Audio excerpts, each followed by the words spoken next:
high desert before dawn. Hard caliche dust, the color of old bones stretching flat under a sky that has not yet warmed. Wind moving slow across a dry pond cracked into hexagons the size of dinner plates. A leaning windmill, wooden vanes weathered gray, one of them split clean down the middle. Closer now. A cream canvas tent rising on the cold ground. Iron stakes driven deep. 280 acres of dust beyond it, sold as is no warranty. Closer still, inside the tent, folding chairs. A wooden auctioneer paddle stamped 38 set down on an empty seat. A brown leather wallet on a table beside it opened. 20s, 5s, $1,640 counted out in cash.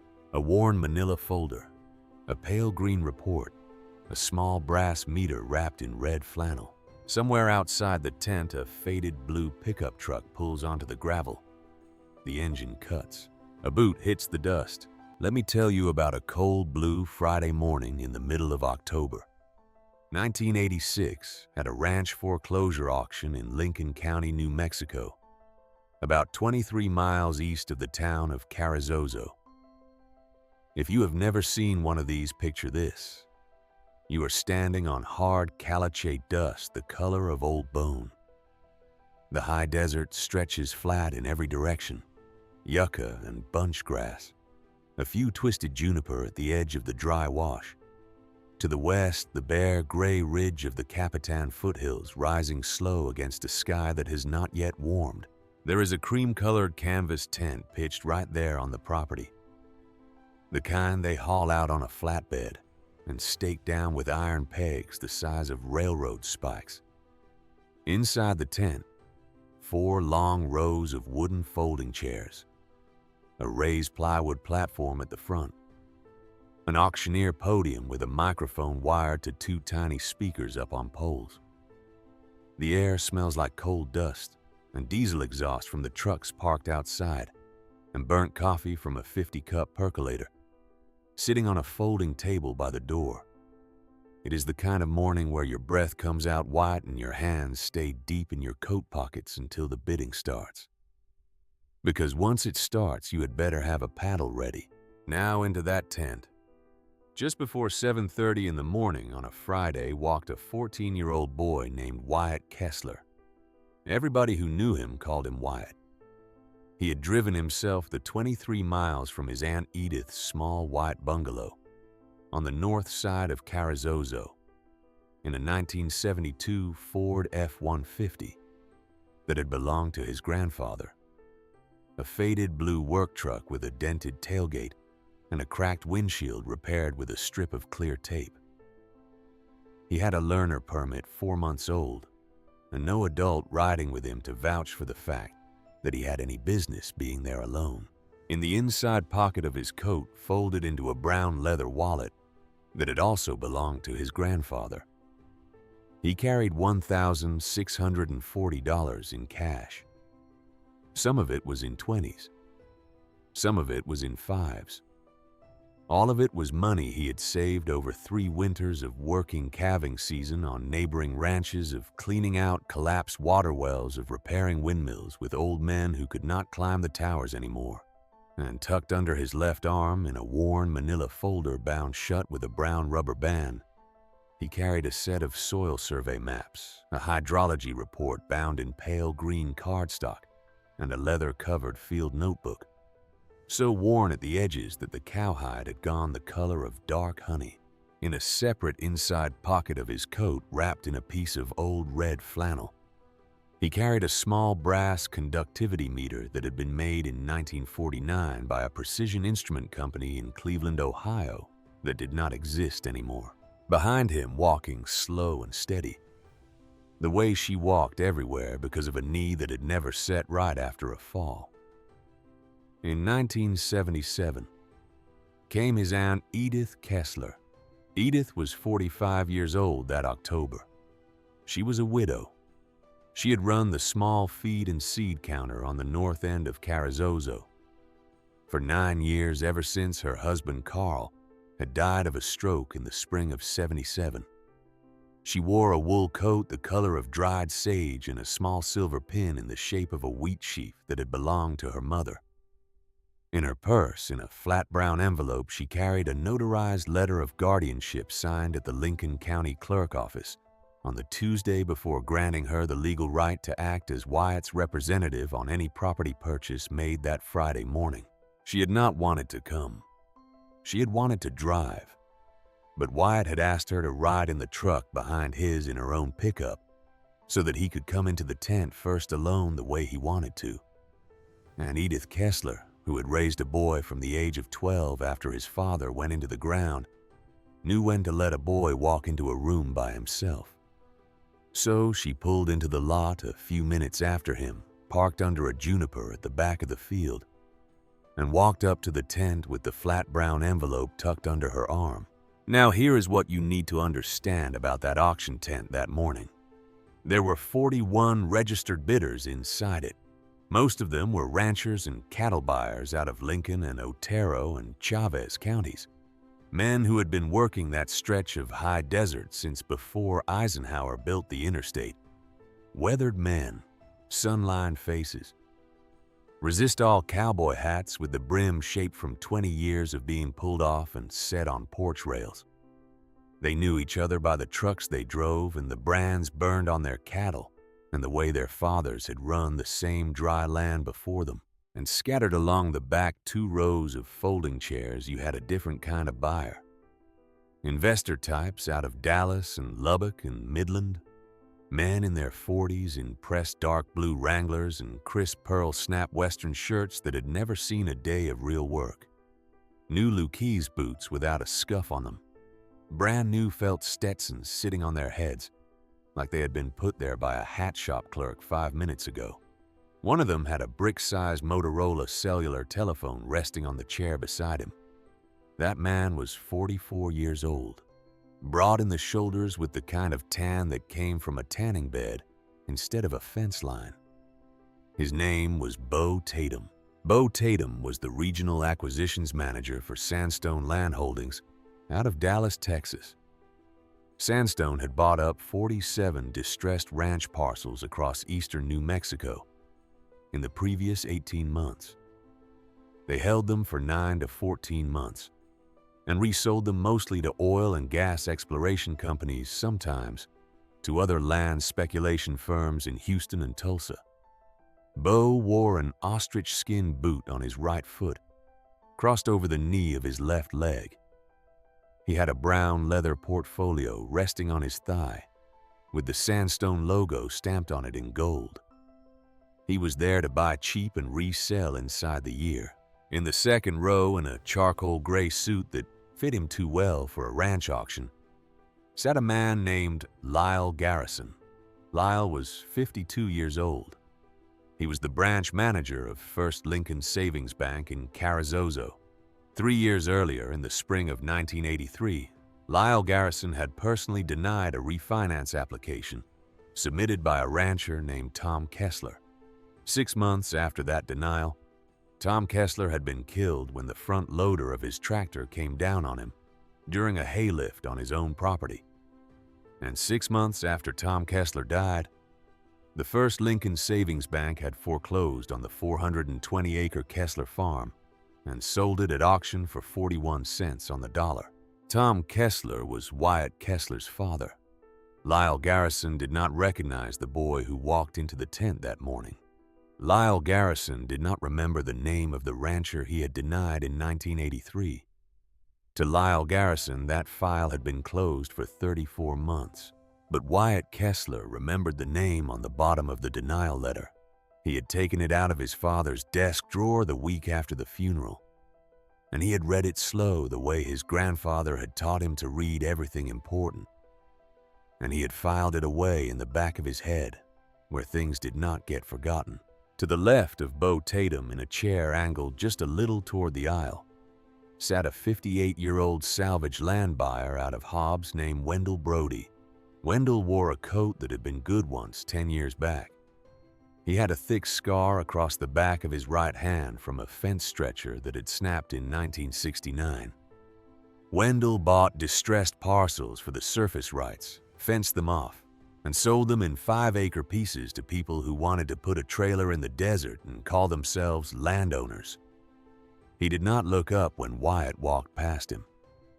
He was reading the printed parcel descriptions on a single mimeographed sheet, and on the plywood platform at the front of the tent, standing easy with one hand on the podium and the other in the pocket of his black wool vest, was the man calling the auction. His name was Otis Pruitt. Otis was 62 years old that October. He had been working livestock and land auctions out of Ruidoso, New Mexico, for 36 years. There was not a rancher in the southeast quarter of the state who did not know his voice. He wore a gray resist-all hat with a sweat line dark at the band, a black string tie with a small turquoise slide, and a pair of stovepipe Justin boots that had been resoled twice. Otis had buried 2 wives. He had 3 grown children scattered between Albuquerque and Amarillo. He had not missed a Lincoln County land auction in 19 years. When Wyatt Kessler walked down the center aisle of that tent in his faded canvas coat and his grandfather's leather wallet and his manila folder full of public documents, Otis Pruitt looked up from the podium. He watched the boy come down the aisle.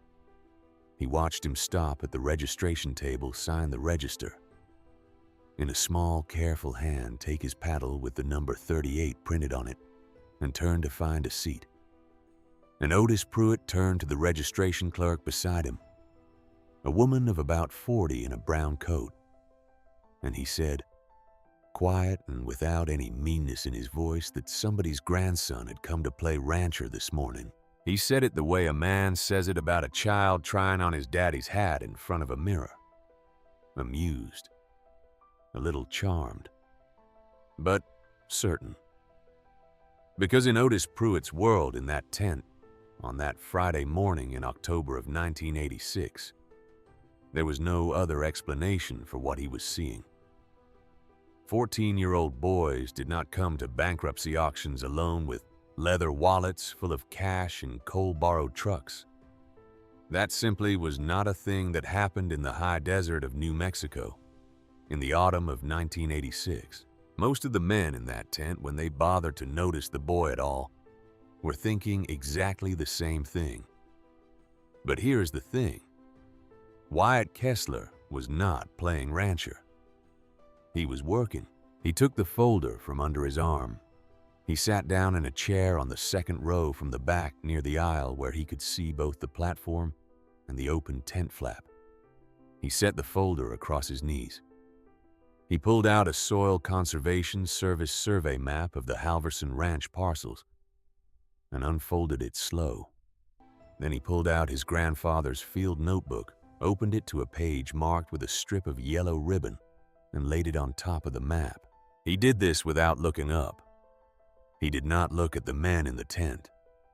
He did not look at Beau Tatum, who had turned in his chair to watch him with a small, amused smile.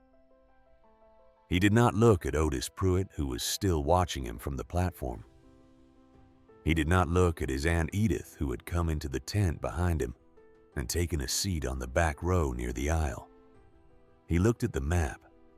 He looked at the notebook. He cross-referenced a number written in his grandfather's careful hand against a printed elevation contour. And then he stood up, folded the map back into the folder, tucked the folder under his arm, and walked back out through the side flap of the tent into the cold New Mexico morning. He spent the next 40 minutes walking the parcels. The Halverson Ranch had been broken into 11 parcels for the auction. Each one was staked out with red ribbon tied to a numbered wooden post. Wyatt walked them in order. He stopped at each post, opened his notebook, checked his map, looked at the lay of the land.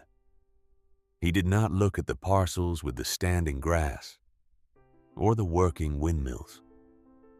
He did not look at the parcels with the small ranch house or the active wells. He looked at the parcels the men inside the tent had already written off, the ones with dry ponds, the ones with collapsed well houses, The ones the printed description called sold as is no warranty. He stopped at Parcel 9. He stayed there 27 minutes. Parcel 9 was 280 acres of what looked from the tent flap like dead, high desert. The center of the parcel had a dry pond. The bottom of it cracked into hexagons the size of dinner plates. There was a non-functioning windmill leaning at an angle of about 15 degrees off vertical. The wooden vanes weathered gray, and one of them split clean down the middle. There was a collapsed wooden well house with the roof caved in, and a rusted air motor stamped 1942 still bolted to the cracked concrete pad. There was no standing grass to speak of. The surrounding ranchers, when they looked at Parcel 9, saw 20 acres of windmill ruin and 260 acres of dust. Wyatt Kessler stood at the southwest corner of Parcel 9 and pulled the brass conductivity meter out of its red flannel wrap. He pressed the two thin steel probes into the dry caliche soil. He read the dial. He wrote a number into the field notebook.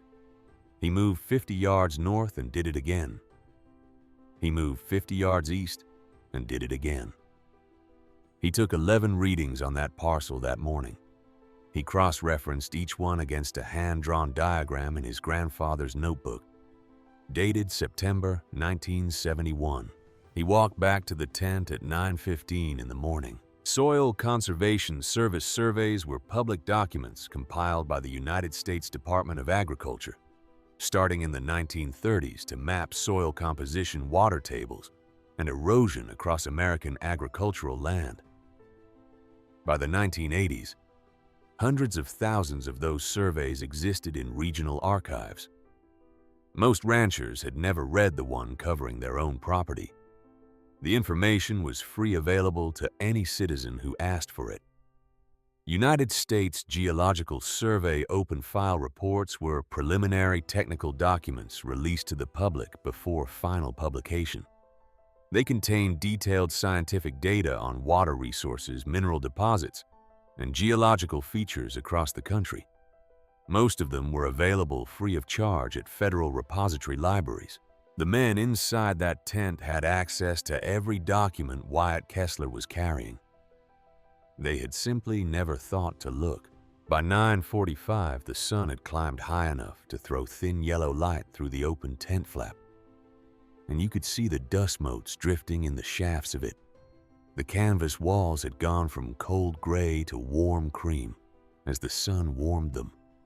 41 registered bidders sat in the wooden folding chairs. The investor men from Dallas leaned back with their arms folded. The local ranchers leaned forward, paddles ready. Wyatt Kessler sat in the second row from the back. His folder closed on his lap.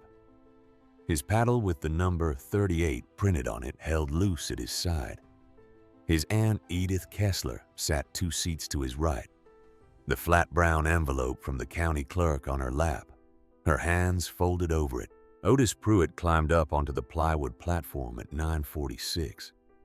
He tapped the microphone twice. He cleared his throat. He started the auction. Now, if you have never heard a livestock and land auctioneer work, I will tell you it is a kind of music. It is a chant. Numbers sung out fast and steady with the crowd answering back with paddles and nods and small quiet signals that only the auctioneer and the spotters can read.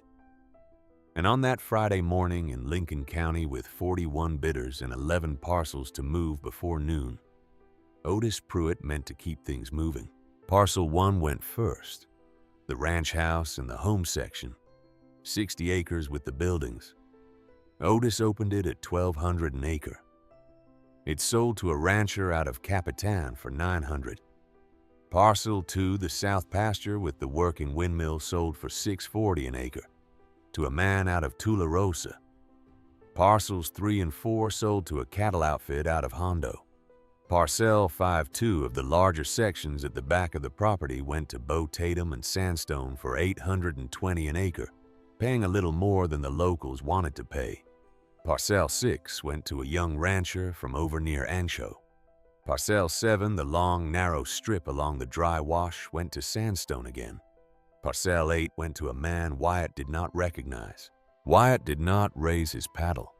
Not at Parcel 1, not at Parcel 3, not at Parcel 6. He sat in his chair and watched. He had not come for any of those parcels. At 10:31, Otis Pruitt called Parcel 9. The spotters did not have anything to walk into the tent, because Parcel 9 was a piece of land outside the tent flap, plain to see from where everybody sat. Otis looked down at his clipboard. He read the description in a flat, plain voice. Parcel 9, 280 acres. No active water rights. Existing well non-functional. Sold as is, no warranty. Then he started the bidding. Who will give me 40 an acre, he said. 40 an acre to start.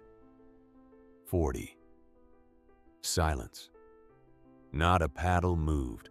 The investor in the new Stetson with the leather portfolio actually laughed out loud, quiet into the ear of the man beside him. All right, Otis said. Give me 25. 25 an acre. Somebody start me at 25. Nothing. 15. 15 an acre. Somebody give me 15 on this. And from the left side of the tent, Wendell Brody's hand went up. 15. Otis nodded. I have 15. 15 from Brody. Do I hear 18? And Wyatt Kessler raised his paddle. He raised it slow, not timid. Slow. Deliberate. The way you raise a paddle when you want to make absolutely sure there is no mistaking what you mean to do. Number 38. Otis called. 18. Beau Tatum in the back row turned in his chair and looked at the boy. He looked at the paddle. He looked at the boy's face. And then, Beau Tatum did something that the next 16 years would not let him forget. He stood up from his chair. He stood up all the way, broad in the shoulders, the brick-sized Motorola cellular telephone still in his hand. He turned half around to face the room, and he raised his voice loud enough for every man in that tent to hear it. And he said, "Son, this ain't a school field trip. Go home before you embarrass your daddy." He said it the way a man says a thing when he is sure no one in the room will disagree with him. The tent laughed. Not all of it. The local ranchers in the front rows mostly just looked at their boots. But the investors in the back rows laughed. One of them clapped. Wendell Brody allowed himself a small smile and shifted his weight in his chair. Wyatt Kessler did not turn his head. He did not look at Beau Tatum. He did not lower his paddle. He kept it up steady the way his grandfather had taught him to keep a brass meter steady when you were taking a reading that mattered. Otis Pruitt looked at the boy. He looked at Beau Tatum. He looked back at the boy. And then Otis Pruitt did what an auctioneer of 36 years does in a tent that has just turned mean. He picked up his chan even and flat, and he said, "I have 18 from number 38. Do I hear 20? 20 an acre. 20. Wendell Brody's paddle came up slow. 20. Otis nodded. 20 from Brody. 23. Wyatt's paddle came up. 23. Wendell Brody hesitated. 23 an acre on 280 acres came to $6,440. He had walked into that tent that morning with a ceiling of about $6,000. He looked at the boy.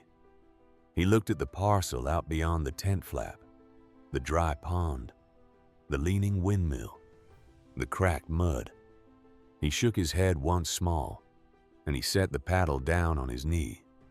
Otis waited 3 full seconds, going once, going twice. The gavel came down. Sold. Parcel 9. 280 acres.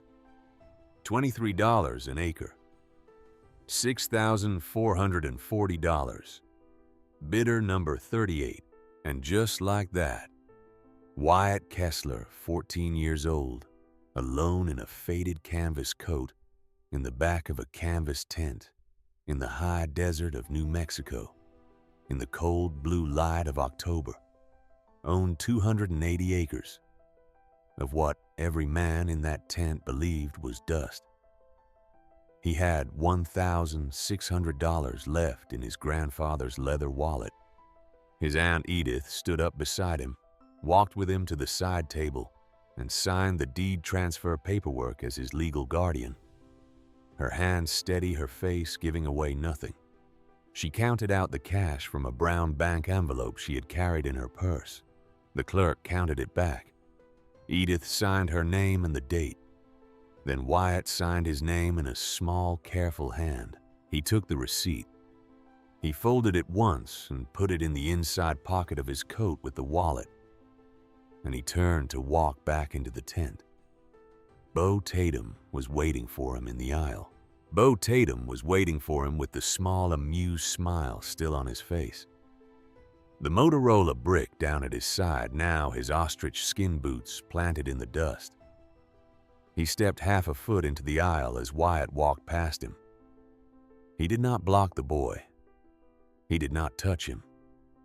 He did what a certain kind of man does when he wants to humiliate another man in front of a room. He spoke loud enough for the back 3 rows to hear. He told Wyatt in a voice that was not quite a laugh and not quite a sneer that he would buy that parcel back from him in 6 months for $40 an acre. When the boy figured out he had bought himself a piece of God-forsaken dirt, Wyatt Kessler stopped walking. He did not turn his head. He just stopped. He stood there in the aisle for a full 3 seconds, the manila folder under his arm, his paddle still in his hand. Then he turned his head slow, and he looked at Beau Tatum. He looked at him the way his grandfather had looked at a soil sample that had told him something he already knew. He did not say anything. He just looked. And then he started walking again. Aunt Edith fell in behind him. They walked together down the aisle, through the tent flap, into the cold New Mexico morning. They did not stop until they were at the trucks. But that was not where the morning ended. Otis Pruitt had been on the platform when Beau Tatum stood up. He had heard everything. And while Parcel 10 was being prepared for the call, Otis stepped down from the platform, handed his clipboard to the spotter, and walked across the dust lot toward the boy at the trucks. Edith saw him coming. She put a hand on Wyatt's shoulder, slow.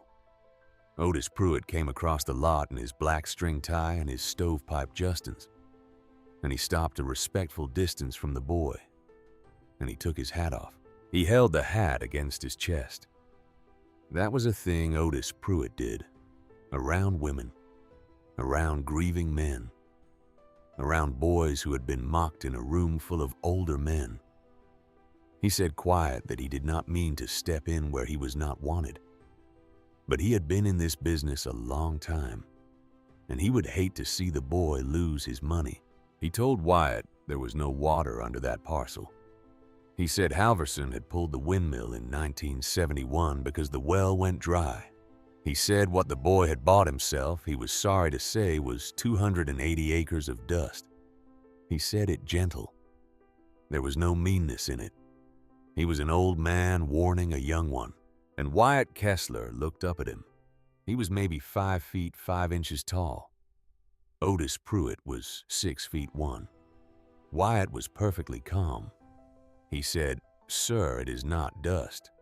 He said there is a confined Artesian lens at 287 feet. He said the Halverson well only went to 110. He said they never got close to it. Otis Pruitt blinked once, slow. He said, "Now hold on, son." "How do you know that?" Wyatt told him. He said, USGS Open File Report, 78-441, page 46. 7 confirmed Artesian lenses in southern Lincoln County by section. He said this parcel was one of them. He said the report was 8 years old. Otis Pruitt stared at him.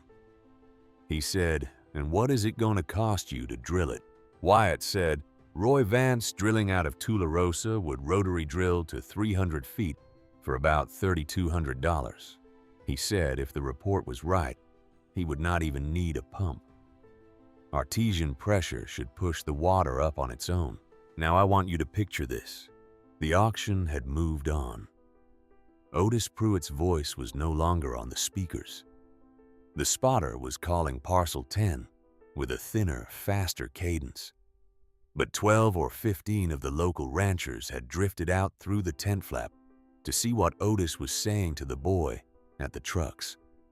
They had just heard the boy's answer. And they were right at that second, recalibrating every assumption they had made about him since 7:30 that morning. Otis said, "Where in the world did you learn that, son?" And Wyatt said, "My grandfather, Halvor Kessler. He worked for the Soil Conservation Service out of Tularosa for 31 years. And Otis Pruitt, who had been calling auctions in southeast New Mexico for 36 years, tilted his head back and let out a short breath. Not quite a laugh, something closer to recognition. He said it quiet, almost to himself. He said, "Halvor." Then he said Halvor Kessler had tried to talk him into drilling for an Artesian lens on his own ranch up in Otero County in 1972. He said Halvor had stood in his kitchen for 40 minutes with a USGS open file report in his hand and a notebook full of conductivity readings, and Halvor had told him the water was sitting right under his south fence at about 310 feet. He said he had told Halvor that a government man from North Dakota did not know his land better than he did. He said he had never drilled. He said he had sold that ranch in 1981 for less than he had paid for it 18 years before. He said the last part quiet. He said the words slow. He said them the way a man says things he has been carrying for 15 years and has not had a place to set them down. And then Otis Pruitt, 62 years old, 36 years in the business, took a step forward and stuck out his weathered hand to a 14-year-old boy in a faded work coat with a frayed cuff, standing in the dust of the Halverson auction tent in Lincoln County, New Mexico. And he shook the boy's hand. He shook it like he meant it. He shook it like he was apologizing to a dead man through a living boy. And Edith Kessler, watching her brother-in-law's son shake the hand of a man who had cost himself a ranch by not listening to Halvor Kessler in 1972, felt something settle in her chest that she had not felt since the morning Tom Kessler died. Beau Tatum was watching from the tent flap. The Motorola brick was at his side. The smile was gone from his face. He did not know what had just passed between the auctioneer and the boy. But he could read the handshake. Every man in 3 counties could read that handshake. And Beau Tatum, who had stood up in front of a tent of 41 bidders and told a 14-year-old boy to go home, watched the auctioneer of Lincoln County shake that same boy's hand like he meant it. And Beau Tatum turned around slow, and he walked back to his chair, and he sat down. And the Motorola brick stayed quiet on his lap. But that is not what this story is really about. Because Wyatt Kessler still had to get a well drilled. He still had to confirm the report was right. He still had to answer the question that every one of those men in that tent, Otis Pruitt included, was asking themselves as they walked back to their trucks at noon, which was this: all right, the boy can read a report, but will the water actually be there? Have you ever sat in a room where someone in a louder coat and a brighter hat tells you in front of witnesses that you have just made the worst mistake of your life? Where the laughter follows you down the aisle, where every face you pass tells you without speaking that you are a fool, And the only thing you have to set against all that loud certainty is one folded sheet of pale green cardstock that nobody else in the room ever bothered to read. I want you to think about that for a minute. Because that was the moment Wyatt Kessler was sitting in at 12:15 on the afternoon of October 17th, 1986, as he drove his grandfather's truck back down the gravel county road toward Carrizozo, with his Aunt Edith following behind him. He had spent every dollar he had to his name on $6,440 worth of dust. He had a quoted drilling bill of $3,200 and $480 in cash left in his pocket. He had no margin. He had no second chance. He had one report, one notebook, and the memory of an old man who had been right when nobody believed him and had died without ever being told he was right. Drop a comment and tell me, would you have walked into that tent at 14 years old? Would you have raised the paddle? Would you have walked past Beau Tatum without saying a word? I want to know. Because most of us, if we are honest, would have stayed in the back of that tent and never raised our hand. Wyatt did not stay in the back of the tent, but what he did when he got home was something else. To understand it, you have to understand where he came from. And to understand where he came from, you have to understand his grandfather. So let me tell you about Halvor Kessler. Halvor Kessler was born on a wheat farm outside Williston, North Dakota, in the spring of 1919. He grew up in the Dust Bowl. He watched his father's topsoil blow east into Minnesota over the course of 4 bad years between 1932 and 1936. He decided when he was 16 years old, standing on the front porch of a small farmhouse with a piece of black soil running through his fingers and lifting on the wind, that he was going to spend the rest of his life understanding why dirt does what it does.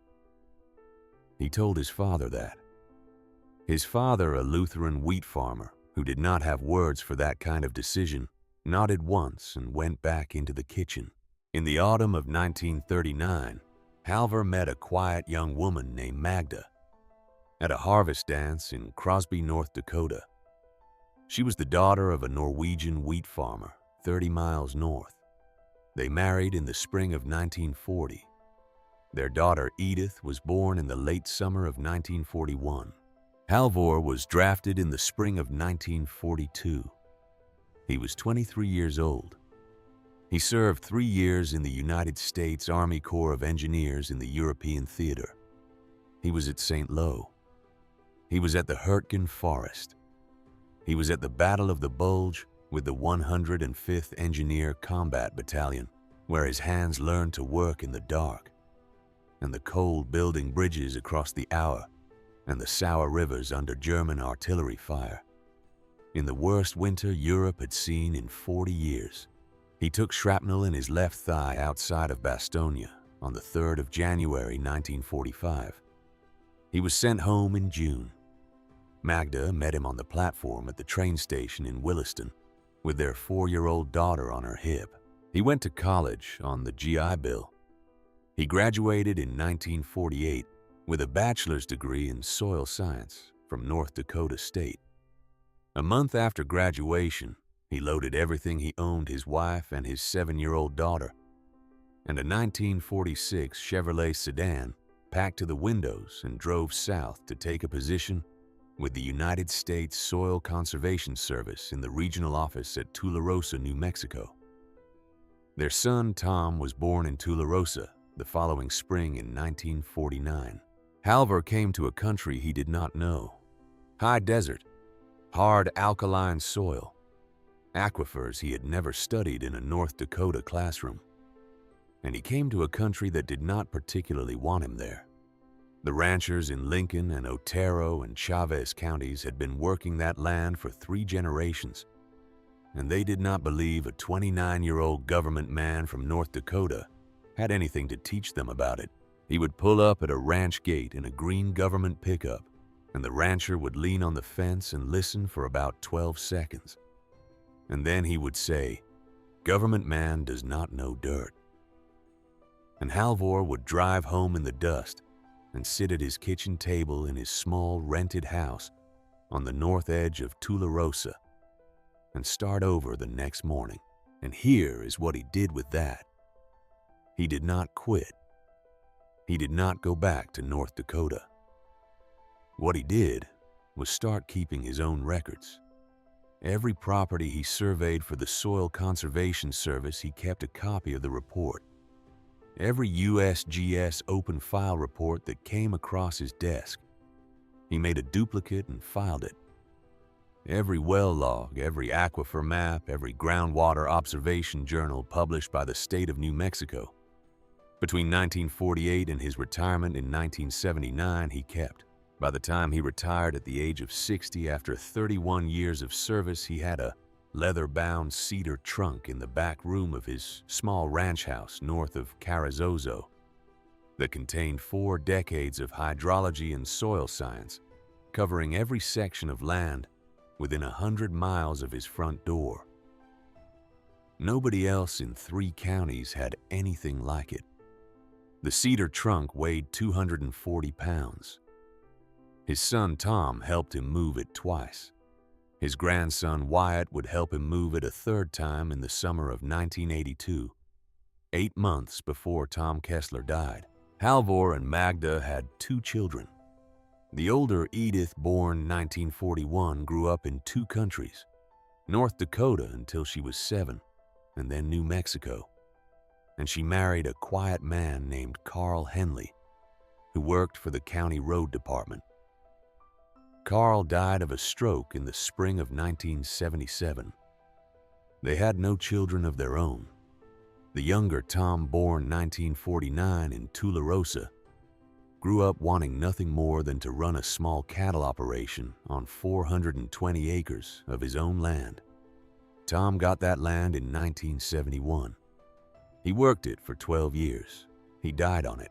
Magda Kessler died in the spring of 1971, the year Tom got his land. She had been sick for 2 years before then. She was 52 years old. Halvor never remarried. He moved out of the rented house in Tularosa 6 months after the funeral and bought the small ranch house north of Carrizozo with the cash he had saved, and he lived there alone for the rest of his life. Tom's wife, a quiet woman named Susanna Briggs from over near Roswell, had died in childbirth in the spring of 1972. When Wyatt was born, she was 27 years old. Tom never remarried either. He raised Wyatt alone on the 420-acre Kessler farm out east of Capitan, with help from his sister Edith on the weekends, and from his father Halvor every Saturday morning without exception. And every Saturday morning, starting in the spring of 1979, when Wyatt was 7 years old, Halvor Kessler would pick up his grandson at 6 o'clock in the morning, and they would drive an hour out into the desert, and they would park at a fence line on some other man's property, and they would walk. Halvor would carry the manila folder of survey maps and the leather notebook and the brass conductivity meter in its red flannel wrap. Wyatt would carry the canteen and the small wooden box of pencils. They would walk until the sun was high. They would talk about water. They would talk about what was under the ground.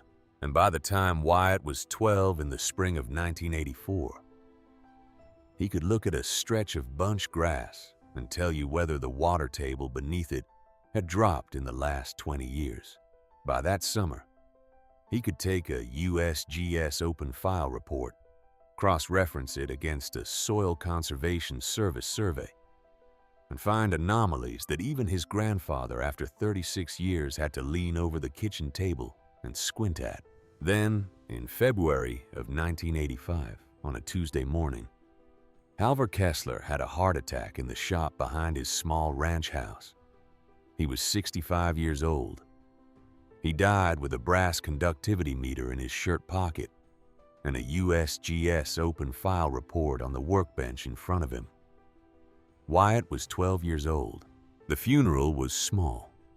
When the estate was settled, Halvor had left Wyatt 3 things. He had left him the cedar trunk full of documents. He had left him the leather-filled notebook he had carried every working day for 31 years.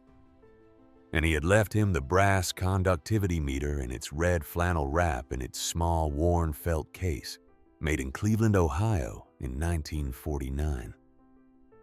There was a folded note tucked under the lid of the trunk. 2 words in careful handwriting. The note said, "Read them." That was it. No instructions, no explanations, just read them.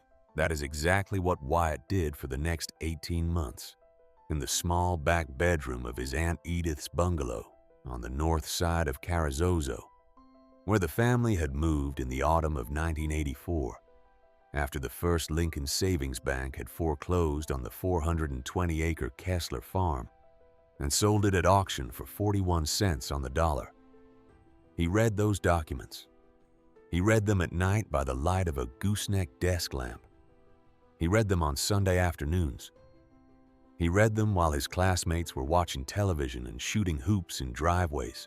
He did not try to learn everything. He picked a region. He picked the land within 30 miles of Carrizozo, the land he knew, the land he had walked with his grandfather. And he read every report, every survey, every well log that covered that ground. He built a mental map of the water beneath the desert that nobody else carried around in their head. And somewhere in the fall of 1986, probably in late September, Wyatt Kessler opened a thin pamphlet bound in pale green cardstock. The cover said, "United States Geological Survey, Open File Report, 78-441 October, 1978. It was 48 pages long. It described in plain technical language a series of small, confined Artesian lenses discovered during a regional groundwater study of southern Lincoln County. He read it 3 times. Then he opened the soil survey for the section just east of the dry wash on the Halverson Ranch, traced the parcel boundary in pencil, measured the elevation gradient, and confirmed it. The natural Artesian lens described in the 78 report sat at a depth of 287 feet beneath what would soon be parcel number 9.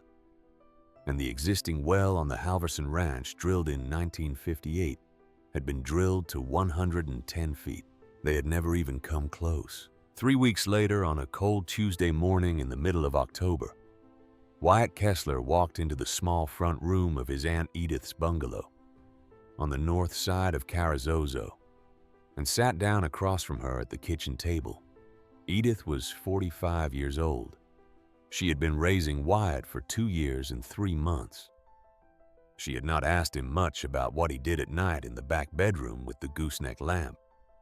She had trusted that he was doing what his grandfather had told him to do. Wyatt set the folder on the table. He set the leather notebook on top of the folder. He set the brass conductivity meter in its red flannel wrap beside both of them.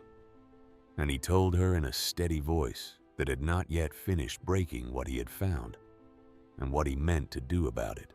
He told her about the parcel. He told her about the report. He told her about the auction the following Friday. He told her he had $1,640 saved from 3 winters of calving work and well repair. He told her the drilling would cost about $3,200. He told her he would need to ride along with her to the Lincoln County clerk on Tuesday to file a notarized letter of guardianship that would let her sign the deed transfer paperwork on his behalf. He told her he understood if he was wrong, he would lose everything he had ever saved. He did not look up from the table while he said it. Edith Kessler sat there in her wool coat the color of dried sage, with the small silver wheat sheaf pin on her lapel, and her hands folded around a coffee cup that had gone cold half an hour before. She did not say anything for a long time. She watched her brother's son. She watched his hands, which were her brother's hands. She watched the way the boy's quiet certainty sat across the table from her. the way her father's quiet certainty had sat across the same kind of table for 40 years. Then she reached across the table and she put her hand on his. She did not say it was a good idea. She did not say he was being foolish. She said one thing. She said, "Then we drill that well. And Lyle Garrison can find someone else to refuse." Wyatt looked up. He looked at his aunt. Something passed across his face that he did not have a name for yet at 14. He did not say anything either. He nodded once. He picked up the folder. He picked up the notebook. He picked up the brass meter. He took them back to the small bedroom at the end of the hall. He closed the door behind him, and in the kitchen, Edith Kessler picked up the cold coffee cup, and she carried it to the sink, and she stood at the window over the sink and looked out at the dark October yard for a long time before she turned the light off and went to bed. 5 days later, on the morning of Friday, October 17th, 1986, she drove behind her brother's son in her own pickup truck, 23 miles east of Carrizozo, to a canvas tent on the Halverson Ranch in Lincoln County, New Mexico. And she watched a 14-year-old boy raise a paddle in a room full of men who were sure he had no business being there. And she watched him buy 280 acres of dust for $6,440. And she signed the deed transfer paperwork with a steady hand. And she counted out the cash from her brown bank envelope. And she walked out of that tent behind the boy without once looking back at Beau Tatum or Lyle Garrison or any of the men who had laughed. What none of them knew yet, what Wyatt Kessler himself did not yet fully know, was that the hardest part of the day was not behind him. It was still 7 days ahead of him on a cold drilling pad in the middle of 280 acres of dust, with a rotary rig running and the last of his money already spent. Now let me tell you about Roy Vance, because the man Wyatt Kessler was about to drive 34 miles south to see on the following Monday morning was not just a drilling contractor. He was the last living man in southeast New Mexico who had worked beside Halver Kessler in the field. And he had been waiting 32 years to settle an account that nobody else knew was open. Roy Vance was 63 years old in the October of 1986. He ran Roy Vance Drilling out of a corrugated steel shop on the south side of Tularosa, just off Highway 54, in a flat dirt lot with 3 rotary rigs lined up under a tin roof, and a Quonset hut behind them, full of casing pipes stacked floor to ceiling.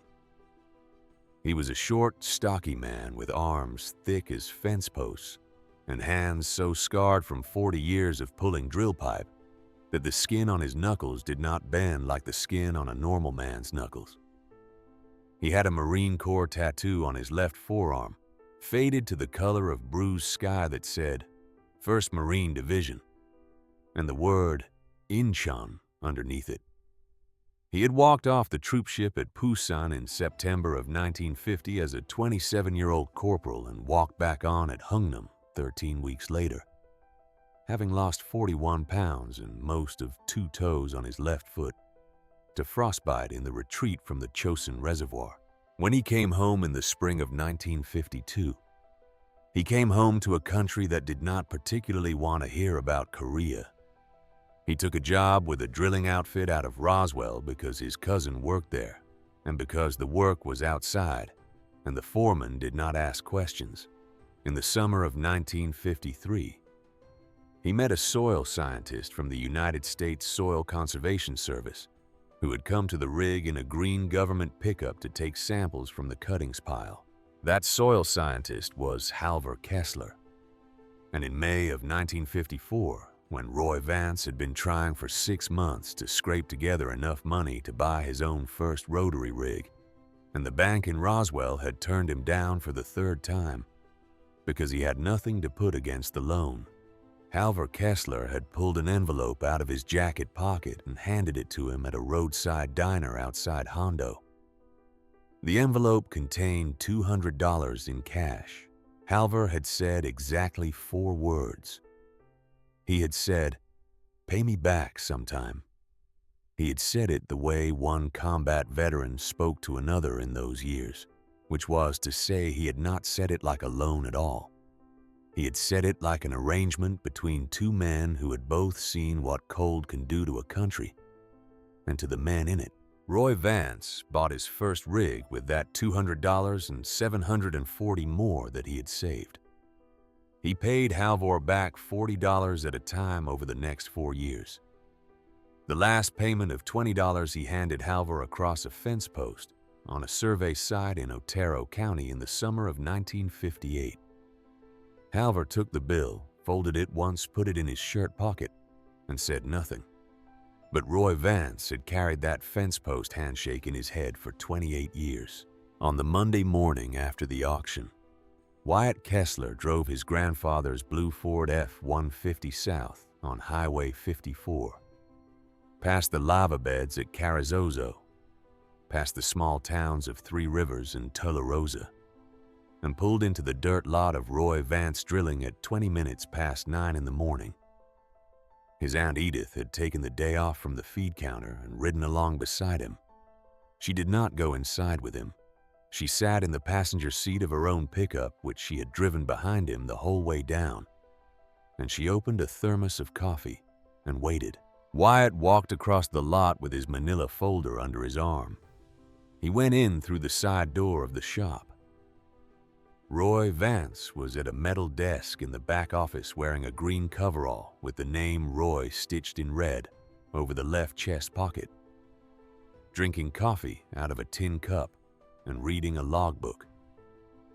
He looked up at the boy. He took in the canvas coat and the leather wallet shape in the inside pocket and the folder under the arm. He set the cup down on the desk. Wyatt did not introduce himself. He did not need to.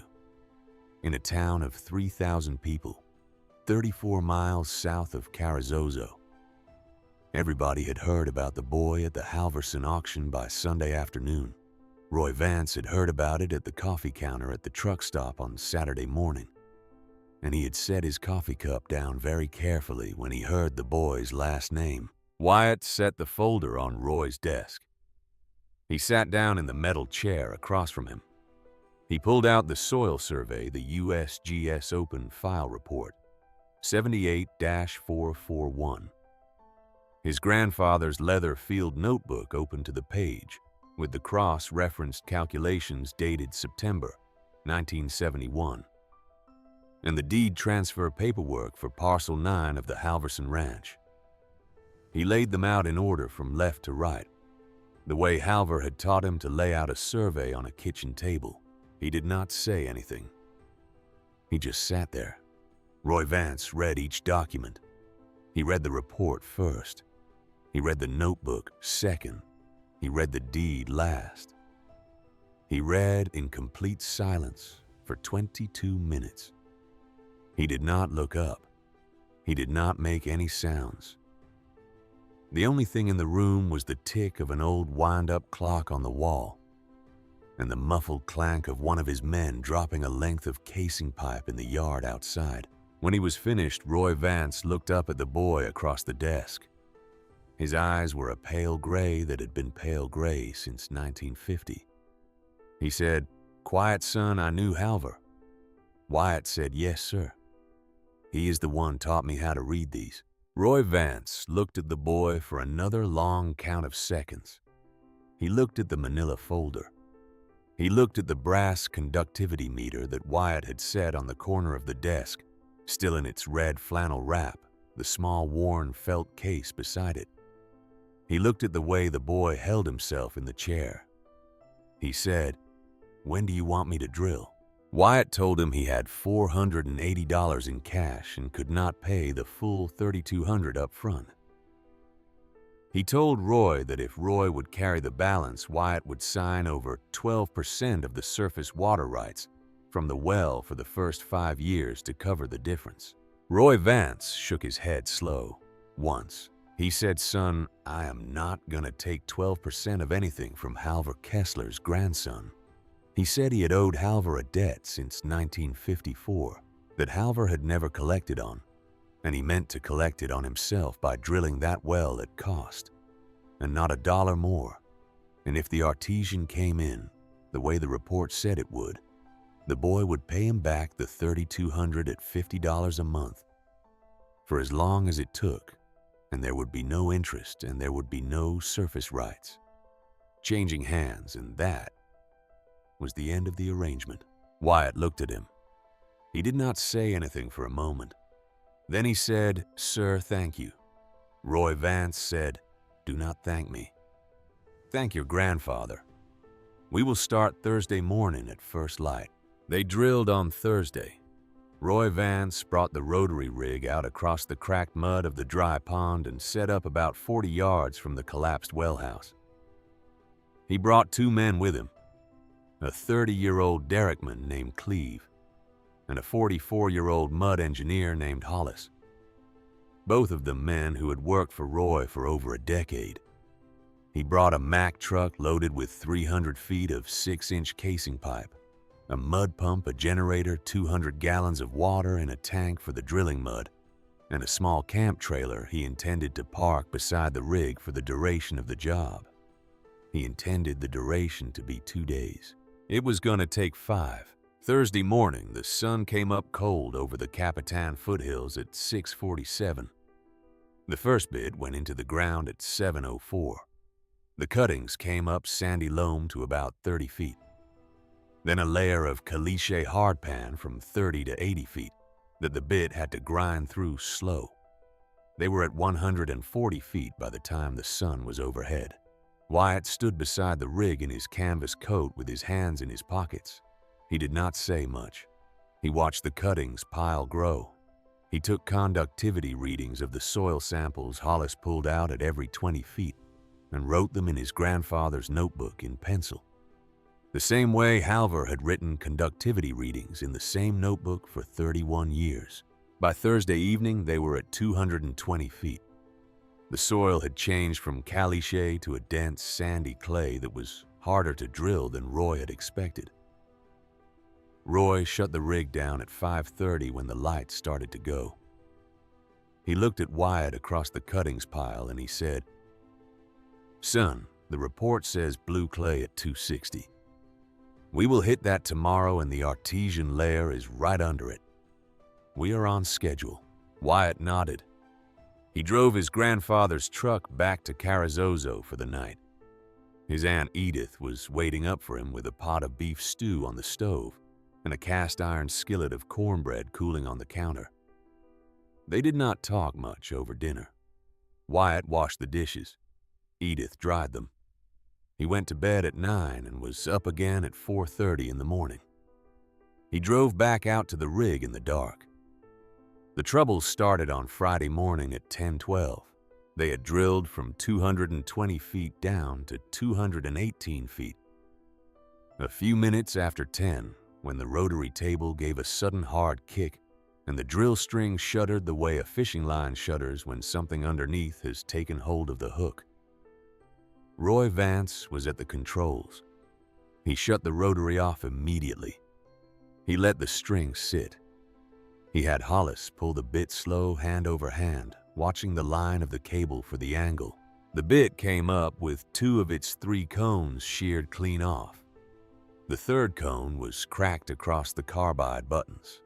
It was a $1,400 tri-cone bit, and it was scrap metal in Roy Vance's hand. Roy turned it over once.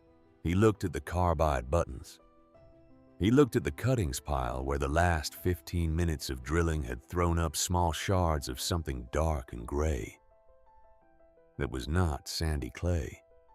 He picked one of the shards out of the pile, broke it between his thumb and forefinger, smelled it and said one word, quiet. He said, "Chert, chert." A dense silica nodule layer that nobody had logged in the USGS report because the report had been compiled from regional samples and not from a borehole right at that exact spot. A pocket of it sitting between the sandy clay and the blue clay hard as glass, and twice as bad on a drill bit. Roy walked back to his truck. He pulled a fresh tricone bit out of a wooden crate in the bed. He looked at Wyatt. He said, "Son, this one is on me. We are going to keep going." Wyatt said, "Sir, how much was the bit?" Roy said, "Do not worry about the bit. We have 3 more in the truck. We will eat 1 or 2 of them in this layer. We will get through." But by lunchtime on Friday, they had eaten 2 more bits. The chert layer was thicker than Roy had thought. They were drilling at 9 feet an hour, instead of the 35 they should have been making. And out at the fence line of Parcel 9, 3 vehicles had pulled up along the gravel road. The first was a white Cadillac sedan with a small sandstone landholding sticker on the back bumper. Beau Tatum stepped out of the driver's side in a navy blazer and pressed Wranglers in his ostrich skin boots. He stood at the fence line leaning on the top wire with one elbow, the Motorola brick in his other hand, talking to someone. He watched the rig. He did not call out anything. He did not have to. The second vehicle was an old brown Chevrolet half-ton, driven by Wendell Brody, the salvage land buyer out of Hobbs who had bid against Wyatt at the auction. Wendell, parked behind Beau Tatum's Cadillac, got out, leaned on his hood, lit a hand-rolled cigarette, and watched the rig the way a man watches a slow accident. The third vehicle was a small group of 3 pickup trucks belonging to 3 local Lincoln County ranchers who had been at the auction the week before. They parked further down the road. They did not lean on their fences. They stood next to their trucks with their hands in their coat pockets, and they watched. And they did not say anything to Beau Tatum, and Beau Tatum did not say anything to them. By 3 o'clock on Friday afternoon, the cuttings coming up at the wellhead were still chert. The bit count was down to 1 fresh tricone in the truck. Roy Vance was standing at the rig controls with grease on the side of his neck and a tight line across his mouth that he had not had at first light that morning. He was running the math in his head, and the math was not good. Each fresh bit cost him $1,400. He had told the boy he would drill at cost. He had not told the boy he would eat 3 bits in 1 layer. At 3:47, the Cadillac door at the fence line opened, and Beau Tatum stepped out a second time. He walked up to the wire, ducked under it, and started across the cracked mud of the parcel toward the rig. He did not hurry. He walked like a man who knew the room he was about to enter. Wyatt saw him coming. Roy Vance saw him coming. Hollis, the mud engineer who had been a Marine in Korea like Roy and could read a man's gait from 40 yards, saw him coming and put a wrench down on the platform with a deliberate small clank. Beau Tatum stopped about 10 feet from Wyatt. He did not look at Roy. He did not look at Hollis. He looked at the boy. He smiled the small smile he had smiled in the tent the week before. The one that was not quite a smile. He said, "Son, I've been watching from the road since this morning. I know what chert does to a drill bit. I have funded enough drilling jobs in West Texas to know exactly what you are looking at. I will tell you straight, because I respect your time, that you are about to drill yourself broke before you ever get to the blue clay." He took a folded sheet of paper out of the inside pocket of his blazer. He held it out, not quite extending it, just enough that Wyatt could see what it was. He said, "I have an offer here from Sandstone for Parcel 9. $40 an acre. That is $11,200. He said the boy could walk away from the rig right now. Sign the paper. Take the difference and pay Roy off in full and have over $4,000 left over." He said it the way a man offers a child a way out of a fight he is sure the child cannot win. He said, "You took your shot. You raised the paddle. You made your point. There is no shame in taking the win, son." He said the last word slow. "Son." Wyatt did not say anything. He looked at the paper. He looked at Beau Tatum's face. He looked at the chert shards on the cuttings pile. He looked back at Beau Tatum. Have you ever stood at the edge of a thing you have spent every dollar you have on and watched the ground come up under your bid and tell you that the report you trusted with your whole life was not as complete as you thought it was? And had a man in a navy blazer offer you a way out of the consequences and known that the way out was the wrong way, even though you could not yet prove it? There is a particular kind of test in that. It is the test of whether you trust your own readings more than you trust the louder voice in the room. Wyatt did not answer Beau Tatum. He turned his head slow and he looked at Roy Vance. Roy Vance was already looking back at him. And in that look, two men who were 49 years apart in age made an agreement that did not need any words. Roy Vance gave the smallest nod a man can give. Wyatt nodded back. Wyatt turned to Beau Tatum. He said, "Sir, please get off my land." He said it quiet. He said it without any heat. He said it the way Wyatt Kessler used to tell men to get off his survey site, which was the way a man speaks, when he is not asking and is not threatening, but is simply stating the boundary that is already there in law. And in fact, Beau Tatum's smile did not quite drop. It set the way concrete sets. He folded the paper back into his blazer pocket. He looked at Roy Vance. He looked at Hollis. He looked at Cleve. He looked at the three local ranchers standing by their trucks at the gravel road who were watching every step of this. He turned around and walked back across the cracked mud to his Cadillac. He drove away. Wendell Brody finished his cigarette, dropped it in the dirt, ground it out under his boot, got back into his Chevrolet and drove away after him. The three local ranchers stayed at their trucks. Roy Vance walked over to the cuttings pile. He stood beside the boy. He did not say anything for a long minute. Then he said, "Quiet son that took some doing." He said he was going to be straight with the boy. The chert was bad. They had one fresh bit left in the truck. He was going to have to drive back to Tularosa that night and pull 3 more out of a supplier and bring them back at first light. And he was going to be out of pocket about $4,200 on bits alone before the day was done. Wyatt said, "Sir, I cannot let you do that." Roy Vance said, "Son, you are not letting me do anything."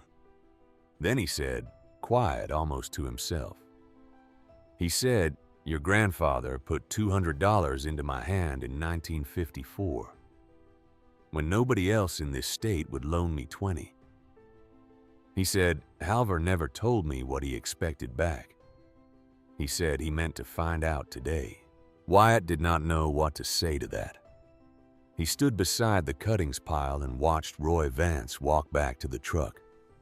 After a minute, he went and sat down on the running board of his grandfather's Ford F-150 in the cold, late afternoon light, and he opened the leather field notebook on his knees, and he turned to a blank page near the back, and he started over with the cross-references. He pulled out the USGS report. He pulled out the soil survey. He worked the calculations again from the start, slow the way Halvor had taught him. He did not know that Roy Vance was watching him from the cab of the truck. He did not know that Roy Vance had opened his own logbook out of the glove box, a faded brown leather book that he had kept since 1953, and had turned to a page near the front. On that page in pencil dated June 14th, 1954, was Halver Kessler's signature beside the entry $200 cash on hand from H. Kessler. No interest-friendly terms. The handwriting underneath, also in pencil, said, "Pay back when able." The handwriting was Halver's. Roy Vance sat in the cab of his truck with that logbook open on his lap. He watched the boy with the leather notebook on his knees on the running board of the Ford. He saw the boy work the calculations the way Halvor had worked them. He saw the line of the shoulder. He saw the patience. He closed the logbook. He put it back in the glove box. He started the engine. He drove south toward Tularosa to pick up 3 fresh drill bits and the part of an old debt that had been sitting between a living son of a dead man and a Marine veteran for 32 years. He came back at 6 the next morning. He had 3 new tricone bits in the truck bed. Saturday was hard. They drilled from sunrise to 9 in the morning through the rest of the chert layer, burning through the first of the new bits in just under 3 hours. They hit the top of the blue clay layer at 257 feet at 9:45. The cuttings changed color, slow at first, and then all at once. Hollis pulled a sample, held it up to the light, broke it between his fingers, and said, "Quiet blue clay, just where the report said it would be." Roy Vance and Wyatt looked at each other. Neither of them smiled. They drilled into the blue clay. The blue clay drilled easy after the chert.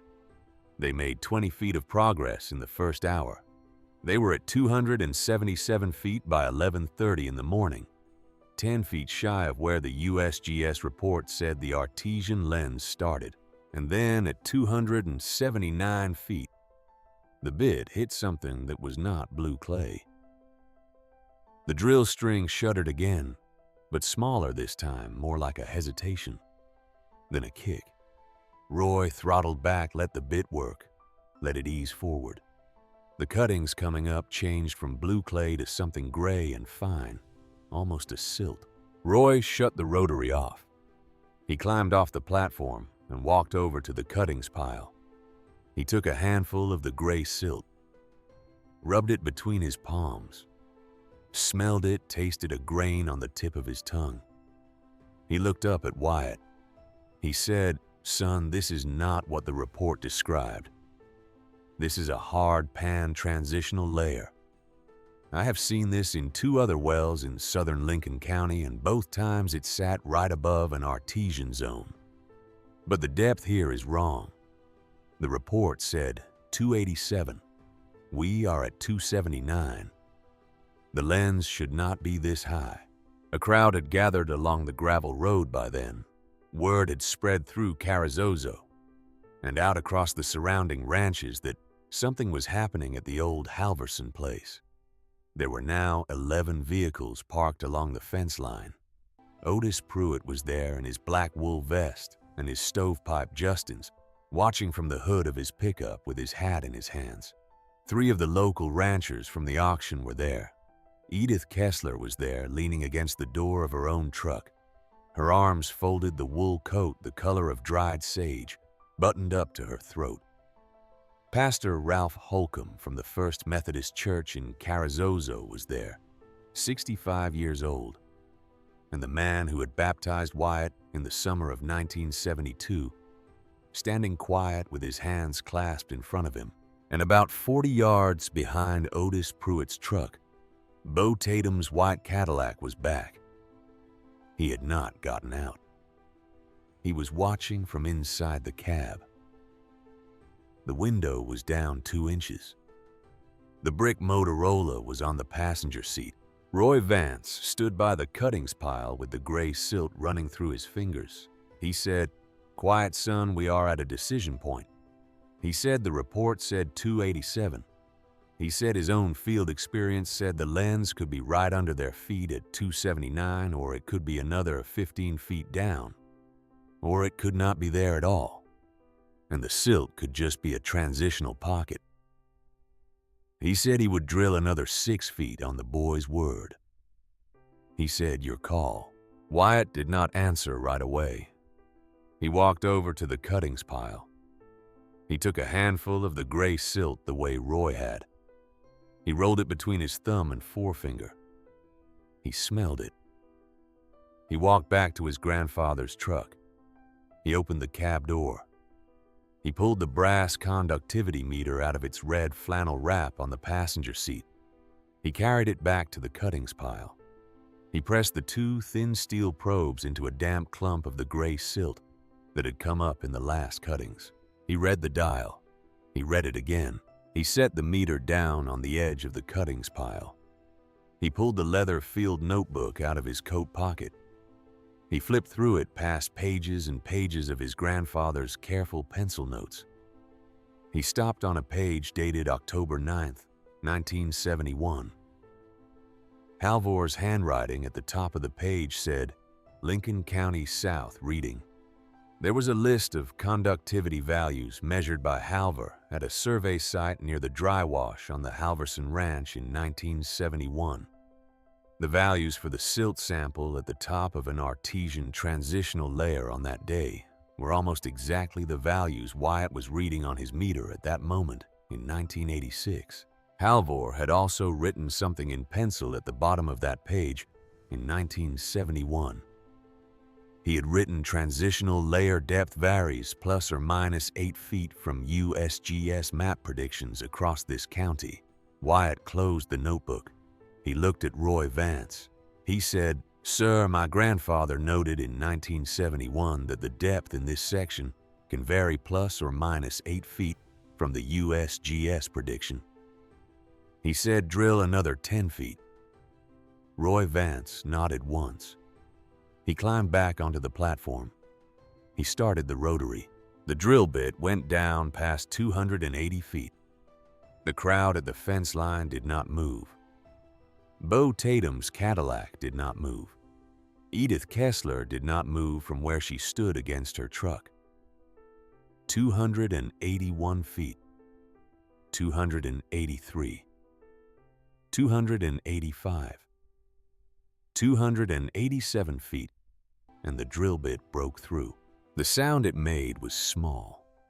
Just a small change in the pitch of the rotary, a slight drop in the resistance of the drill string. Roy Vance felt it through his hands before he heard it. He throttled back almost to nothing and let the bit settle. For a long moment, nothing happened. Just the idle of the rotary, the low rumble of the diesel generator, the sound of the cold wind across the dry pond. Then water came up. It came up first as a small, dark stain at the edge of the wellhead casing. Just a wet ring around the steel. Then it came up as a slow trickle that ran down the side of the casing and pooled in a circle in the dust around the base.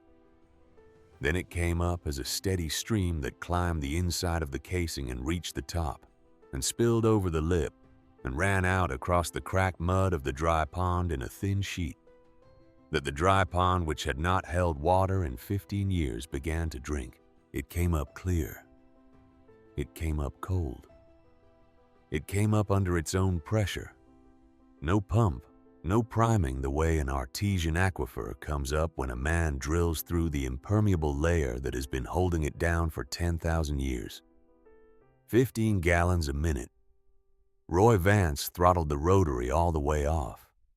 He climbed down from the platform. He stood beside Wyatt at the wellhead. He did not say anything. He just stood there, with his hands at his sides, and watched the water run. The crowd at the fence line did not cheer. There was no applause. There was none of the loud thing that happens at football games or at horse races. There were 11 vehicles along the gravel road, and 23 men and 2 women in the cold, late morning air of a Saturday in October in Lincoln County, New Mexico. And they stood and watched water come up out of the desert in a place where no water had been visible for a generation. And they did not say a word. Otis Pruitt took his hat off. He held it against his chest. He stood that way for a long time. Pastor Ralph Holcomb closed his eyes. His lips moved. He did not say anything out loud. Edith Kessler put her right hand to her mouth slow and held it there.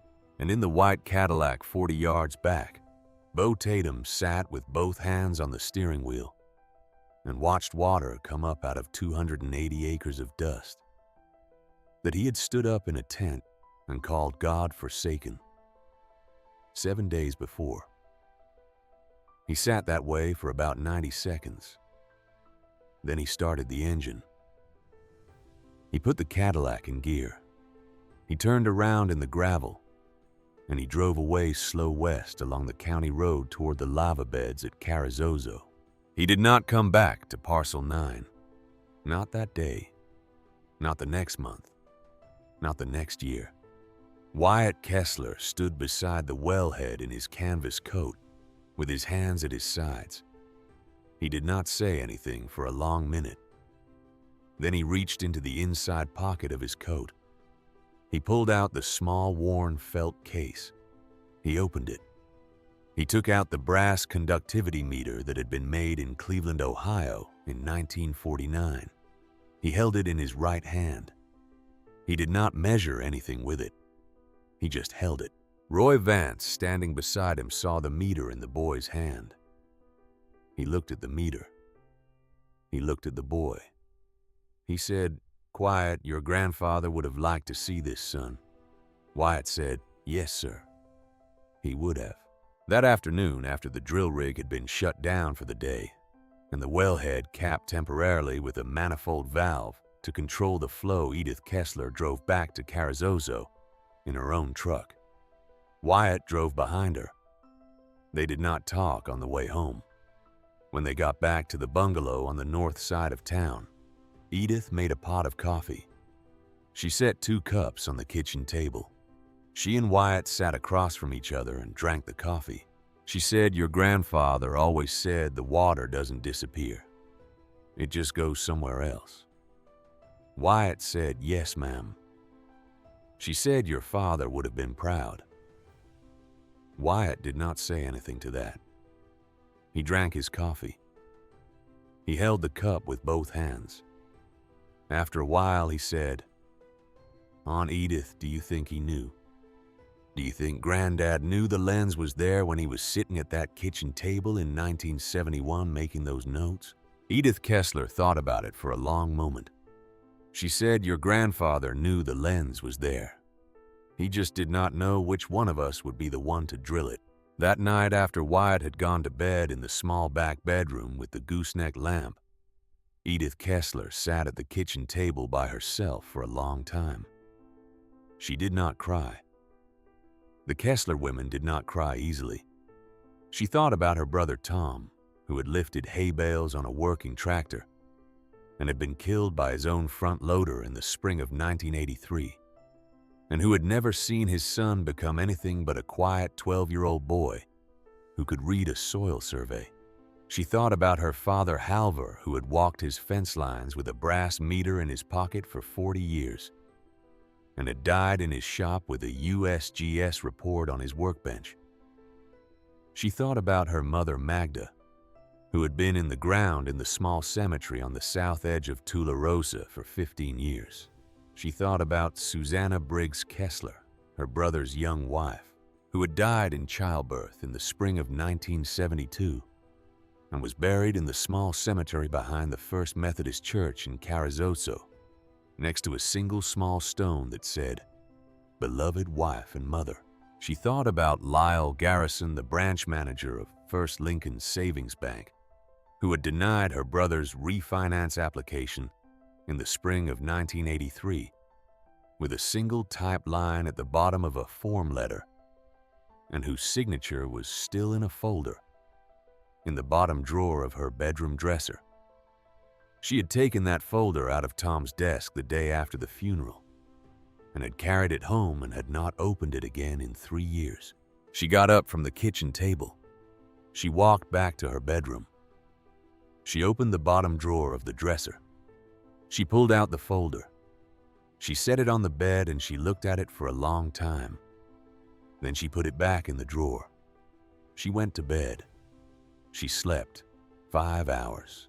Have you ever been the one in the family who held the weight after the men were gone? Who answered the bank letters? Who paid the property tax? Who raised the boy in the back bedroom while everyone in town watched to see if you could keep it together? There is a particular kind of patience in that. It is not the patience of waiting for something. It is the patience of carrying something. Edith Kessler had been carrying her brother's family for 3 years and 3 months on the morning her nephew's well came in, and she did not know yet that the man who had foreclosed on her brother's farm in the autumn of 1984, was about to walk into Roy Vance's office in Tularosa on Monday morning with a soft handshake and a softer offer, and that she was going to be the one to teach a 14-year-old boy how to say no to a banker without ever raising his voice. Drop a comment and tell me, have you ever watched a man like that come back around? Have you ever stood in a kitchen at the end of a long week and known that the loud part of a thing was over, and the quiet part of a thing, which is always the harder part, was just beginning? I want to know, because for Wyatt Kessler on the night of Saturday, October 25th, 1986, with a capped Artesian wellhead running 15 gallons a minute on 280 acres outside Carrizozo, the loud part of the story was over. The quiet part, where the men who had laughed in the tent came back one by one to learn what it cost them to have laughed, was just getting started. And it would last 16 years. On the Monday morning after the well came in at 7 minutes past 9, a charcoal gray Cadillac sedan DeVille turned off Highway 54 into the dirt lot of Roy Vance Drilling on the south side of Tularosa. Lyle Garrison stepped out of the driver's side. He was wearing the same charcoal gray suit he had worn at the auction. He was carrying a small black leather briefcase. He walked across the dirt lot to the side door of the shop with the kind of measured pace a man uses when he wants to be seen as not hurrying. Roy Vance was in the back office at his metal desk. Wyatt Kessler was in the chair across from him. They had been there since 7:30, going over the bill for the drilling job. Roy had refused to take more than $50 off the boy that morning. He had set up a payment book in pencil on a page of his logbook. $50 a month for 64 months, no interest. Wyatt had counted the first 50 out of his grandfather's leather wallet and laid it on the desk. Roy had written the date and the amount and his initials beside it. When Lyle Garrison knocked on the open door frame, Roy Vance looked up. He looked at the charcoal gray suit. He looked at the leather briefcase. He looked at the face of the man standing in his shop doorway. And Roy Vance, who had been a Marine on the road back from Chosin in November of 1950, knew exactly what kind of man Lyle Garrison was before Lyle Garrison opened his mouth. Lyle Garrison introduced himself. He extended a soft white hand to Roy. Roy looked at the hand for half a second. Then he shook it brief and dry. Lyle Garrison turned to Wyatt and extended the same hand to the boy. Wyatt looked at it. He looked at Lyle Garrison's face. He looked at the small gold tie clip with the bank logo on it. He did not shake the hand. He said, "Sir, you signed the denial letter on my father's refinance in 1983. Lyle Garrison's hand stayed in the air for about 1.5 seconds longer than it should have. Then it came down slow. The small professional smile on his face did not change. The eyes above the smile changed a little. Lyle Garrison said, "Son, I sign a lot of letters." Wyatt said, "Yes, sir, you do." The room was quiet. Roy Vance did not say anything. He had not moved from behind his desk. He had folded his hands on top of the logbook with the payment book pencil entry in it. Lyle Garrison sat down in the empty chair beside Wyatt without being asked. He set the leather briefcase on his knees. He opened the brass clasps. He pulled out a manila folder. He set the folder on the corner of Roy Vance's desk. He said in the kind of voice a man uses to soften the floor under a sale that he had come down from Carrizozo this morning to offer Wyatt a refinancing package on the drilling balance owed to Roy Vance. First, Lincoln Savings could pay Roy Vance in full this afternoon, and Wyatt could pay First Lincoln back at a special introductory rate of 9.2% over 5 years. He said it was a courtesy. He said he had heard about the well. He said the bank wanted to be a partner in the future of Lincoln County. He said it the way Beau Tatum had handed the folded paper across the cracked mud of Parcel 9. Wyatt did not look at the folder. He looked at Lyle Garrison. He said, "Sir, when you signed that letter on my father's refinance in April of 1983, my father had been current on every payment for 11 years. He had missed 2 payments in 1982 because the cattle market dropped 17 cents on the pound between January and June. He had a plan to make those payments up over 18 months. You denied the refinance with a single line on a form letter that said, 'Insufficient collateralization of secondary debt.'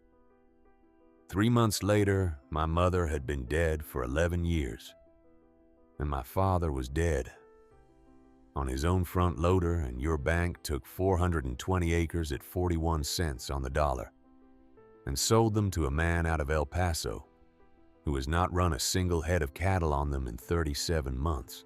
He said it the way Halver Kessler used to speak in a kitchen at the end of a long afternoon, which was to say he said it quiet and even, and with no extra weight on any word. He said, 'My drilling balance is between me and Mr. Vance. It is paid in pencil on his logbook. I do not need a bank to come between us.'" Lyle Garrison's smile did not move. His face did. The professional softness drained out of it, the way water drains out of a cracked clay pot. He sat there in the chair for a moment longer. Then he picked up the manila folder slow and put it back in the briefcase and closed the brass clasps with 2 small clicks. He stood up.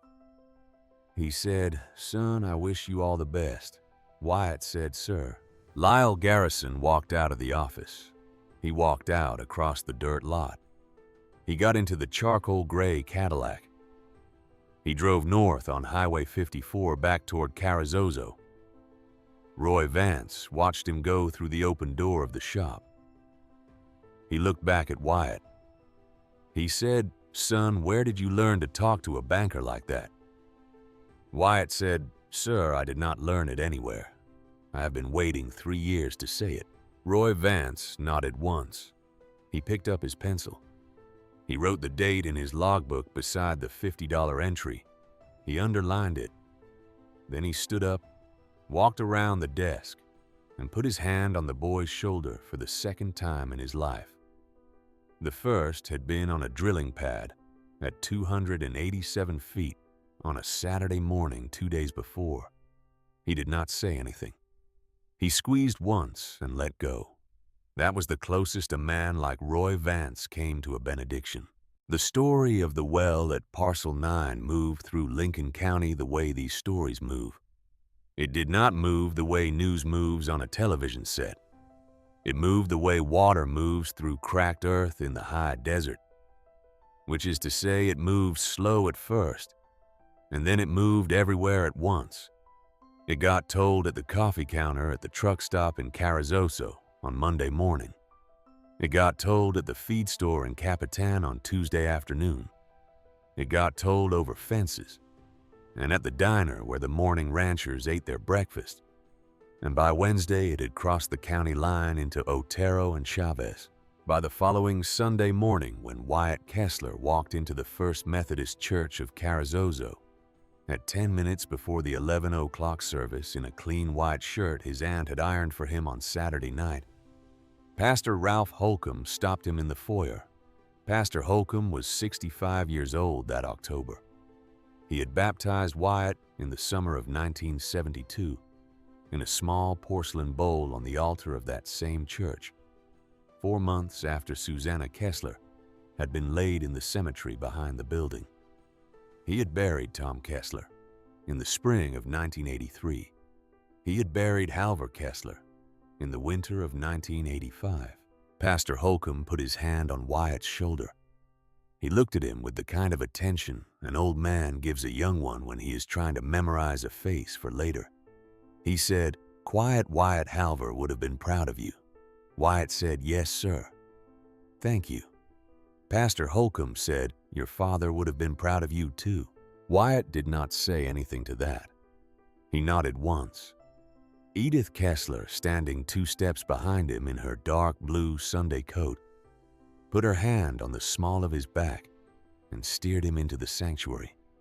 They sat in their usual pew, 4 rows back on the left side. The Kessler pew had been the Kessler pew since Halver had paid the carpenter to put a small brass plate on the end of it in 1973. The plate said, "In memory of Magda Kessler, beloved wife and mother," and the date 1971. The men in the pews around them did not say anything to Wyatt during the service. They did not need to.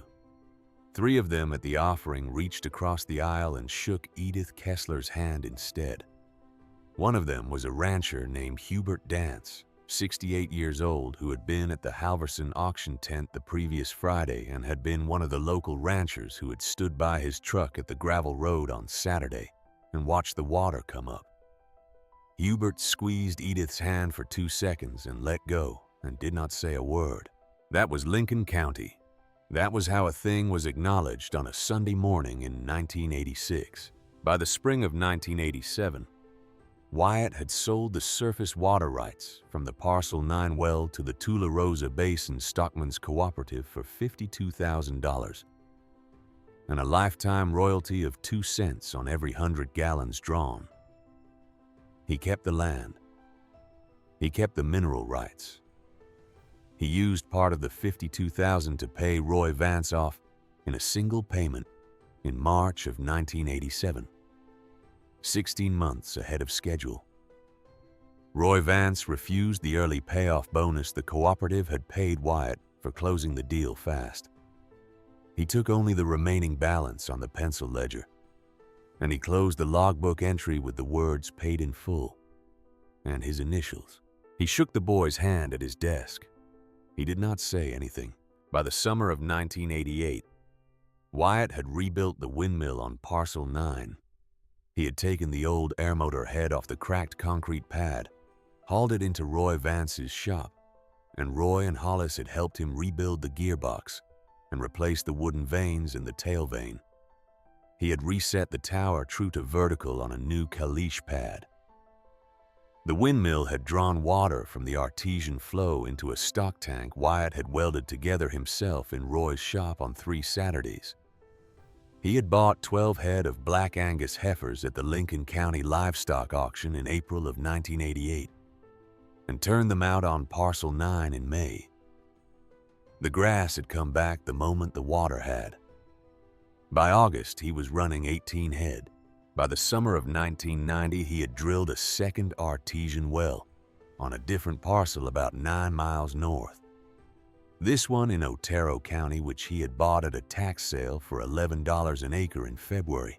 He had used the same USGS report cross-referenced with a 1969 well log his grandfather had kept on a property 2 miles east of the new parcel.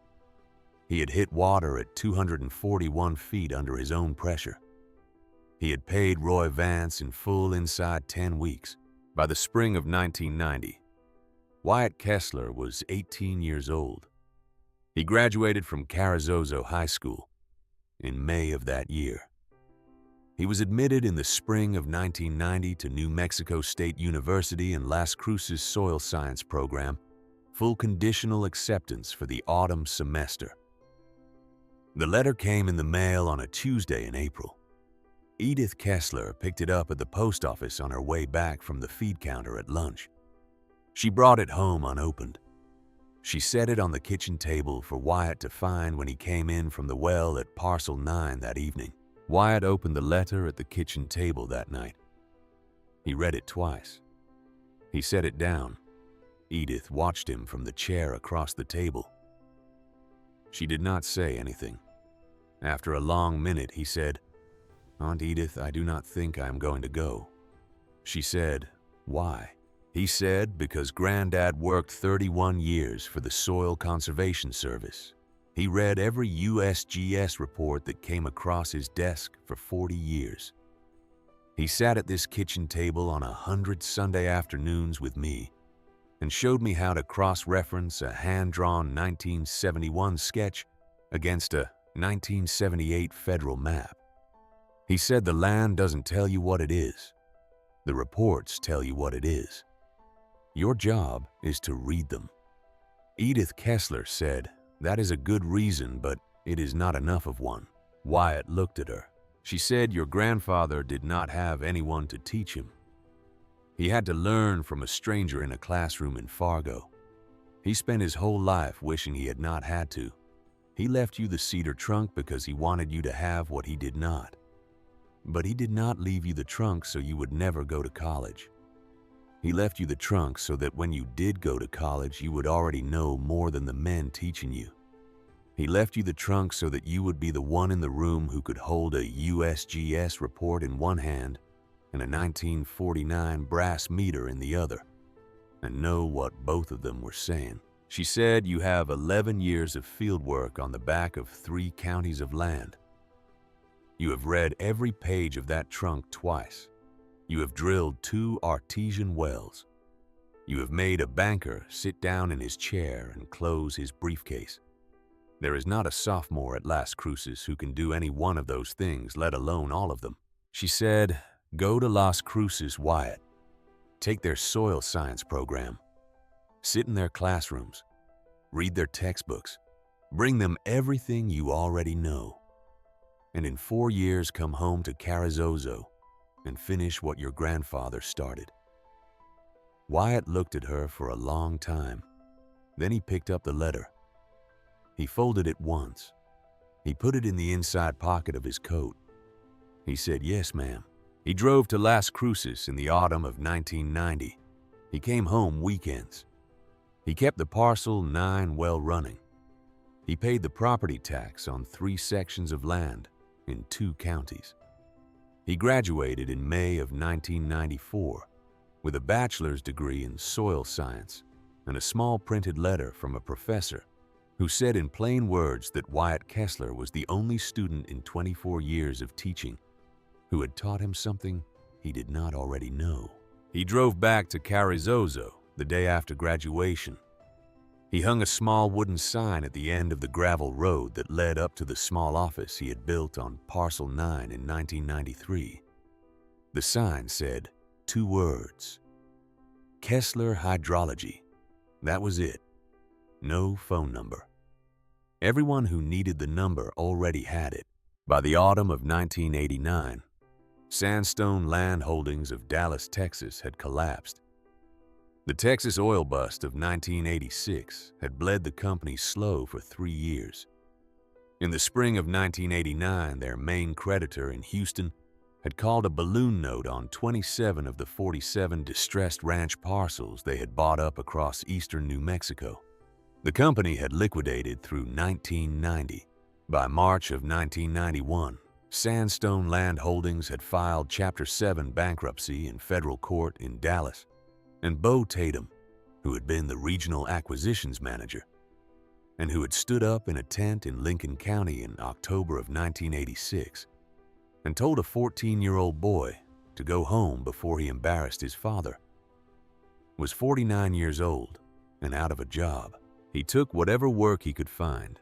He brokered a few private land deals between ranchers in West Texas that did not require him to put up any capital. He sold a Cadillac and bought a 1984 Ford F-250 with 140,000 miles on it. He drove the Ford. He kept the ostrich skin boots, but he wore the heels down to almost nothing. He grew his sideburns out a little gray. He did not call himself a regional acquisitions manager anymore. In May of 1991, he picked up a small lease deal up by the town of Capitan, New Mexico, a 490-acre stretch of high desert that an absent owner in Albuquerque wanted to put a few head of cattle on. The owner had bought the parcel at a tax sale and had never set foot on it. The parcel had a single shallow well that had gone dry in 1979. Beau Tatum had been hired on as a kind of property manager and small herd broker for the absent owner, and his job was to find water on that parcel before the small herd starved. He drove out on a Wednesday morning in May. He walked the parcel. He stood at the edge of the dry well for 20 minutes. He sat in the cab of his Ford for another 40. And then, because he had been hearing the same name in coffee shops and at feed counters across 3 counties for 4.5 years, He started the truck and he drove south on the gravel road toward Parcel 9 of the old Halverson Ranch. He pulled up at the small office of Kessler Hydrology at 1 in the afternoon. The wooden sign at the end of the gravel was a year old. There was a green pickup parked in front of the office. A small herd of black Angus was grazing in the pasture beyond the building, the windmill turning steady against a hot blue sky, the stock tank full to the rim. Beau Tatum sat in the cab of his old Ford for about 3 minutes before he got out. He went up to the office door. He took his hat off before he knocked. He had to do that. He had not done it in a tent on a Friday morning 4.5 years before. And he was doing it now alone with no Motorola brick and no leather portfolio, and no other man in a navy blazer beside him to laugh in agreement. Wyatt Kessler answered the door. He was 19 years old. He was a sophomore at Las Cruces and home for the summer. He was taller than he had been in the tent. He was wearing a green work shirt with a Kessler Hydrology patch sewn on the left chest, and the sleeves rolled up. He had a pencil behind his ear. He looked at Beau Tatum. He did not say anything. He held the door open. Beau Tatum came in. He stood in the small front room of the office. There was a metal desk against the back wall, and a metal filing cabinet beside it. There was a wooden chair in front of the desk. There was a USGS map of Lincoln County tacked to the wall above the cabinet. On a shelf above the desk in the late afternoon light from the west window sat a small brass conductivity meter in a worn felt case. Beau Tatum looked at the meter. He looked at the desk. He looked at the boy who was no longer a boy. He said, "Mr. Kessler." Wyatt said, "Sir." Beau Tatum did not sit down. He stood in the middle of the room with his hat in his hands. He looked at the floor for a moment. Then he looked back up at Wyatt.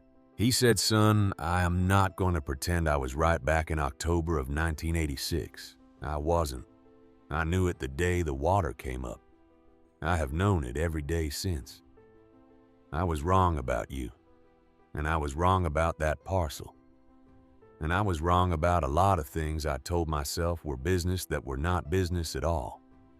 I am here because I have heard your name in 3 counties for 4.5 years, and they tell me you are the best man in this part of the state at finding water in places nobody else can find it." He said, "I have a lease deal up by Capitan that needs a well.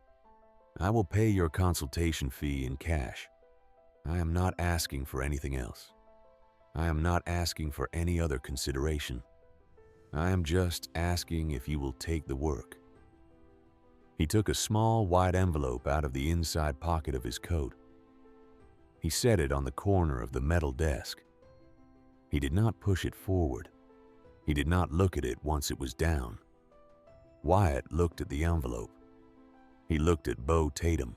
For a moment, he did not say anything. He could have said a great many things in that moment. He could have said he remembered the laughter in the tent. He could have said he remembered the white Cadillac at the fence line. He could have said he remembered the folded paper at the rig in the cold afternoon light of a Friday in October of 1986, when he had spent his last dollar on a hole in the ground. He could have said all of those things. He did not say any of them. He walked around the desk. He pulled out a drawer of the filing cabinet. He took out a soil survey map of southern Lincoln County. He laid it on the desk. He picked up the pencil from behind his ear. He looked at Beau Tatum and he said, "Sir, what is the township and range on the parcel up by Capitan?" Beau Tatum told him. Wyatt traced the section with the pencil. He pulled a USGS open file report off a shelf, ran his finger down the index, opened to a page, read for a few seconds, made a small mark on the soil survey and looked back up. He said, "Sir, there are 2 viable Artesian zones under this parcel, based on the 79 report and a cross-reference to my grandfather's 1970 field notes. The shallower one is at 212 feet. The deeper one is at 304 feet. The shallower one will produce about 8 gallons a minute under pressure, which is enough for 60 head of cattle. Drilling cost on Roy Vance's rig will run you about $3,400.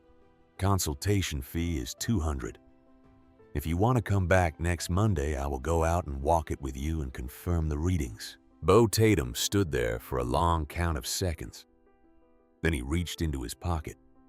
He pulled out 2 folded $20 bills and 3 5s and added them to the white envelope on the desk to bring it to exactly $200. He did not look at the meter on the shelf. He did not look at the USGS map on the wall. He looked at the boy who was no longer a boy. He said, "Monday, 8 in the morning. I will be at the gate." Wyatt said, "Yes, sir." Beau Tatum put his hat back on. He walked out of the office. He got into his old Ford F-250. He drove away. He came back on Monday morning at 8. Wyatt walked the parcel with him for 3 hours. Roy Vance drilled the well in early June. They hit water at 208 feet, 4 feet shallower than Wyatt had predicted, at 12 gallons a minute. Beau Tatum paid the drilling bill in cash. He paid Wyatt's consultation fee in cash. He shook Wyatt's hand at the wellhead when the water came up. Neither man brought up October of 1986. They never did, not once in the 11 more years that Beau Tatum lived after that morning. In June of 2002, Beau Tatum died of a heart attack in a motel room in Roswell, New Mexico, at the age of 60. He was found by a maid the next morning. He had no surviving immediate family. The funeral was small. Wyatt Kessler drove down from Carrizozo with his Aunt Edith. They sat in the back of the small chapel. They did not speak to anybody. They left before the graveside service. Edith asked Wyatt on the drive home why he had wanted to come. Wyatt said because he came to my door in May of 1991 with his hat in his hand. He said the rest of it was not for me to settle. Edith Kessler nodded. She did not say anything else for the rest of the drive. In the spring of 1994, the First Lincoln Savings Bank closed its Carrizozo branch. The decision came down from a regional office in Albuquerque on a Wednesday in April. The branch had been losing money for 2 years. Lyle Garrison was 60 years old that spring. He was offered an early retirement package in lieu of a transfer to a smaller branch in Truth or Consequences. He took the retirement. On a Saturday morning in May, Wyatt Kessler walked into the small diner on 12th Street in Carrizozo for a cup of coffee before his 8:30 meeting with a rancher up by Ancho. He was 22 years old, just graduated from Las Cruces, and home for good. He sat at the counter in his green Kessler hydrology shirt. The waitress brought him coffee. 2 stools down from him in a booth by the window sat Lyle Garrison. He was wearing a flannel shirt instead of a charcoal gray suit. He looked smaller. His hair had gone the color of old iron. Lyle Garrison looked up from his eggs when Wyatt sat down.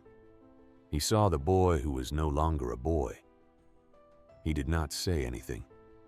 He looked at his plate for a long moment. Then he looked back up. He nodded once, small. Wyatt looked back. He nodded once in return. That was all. Neither man spoke.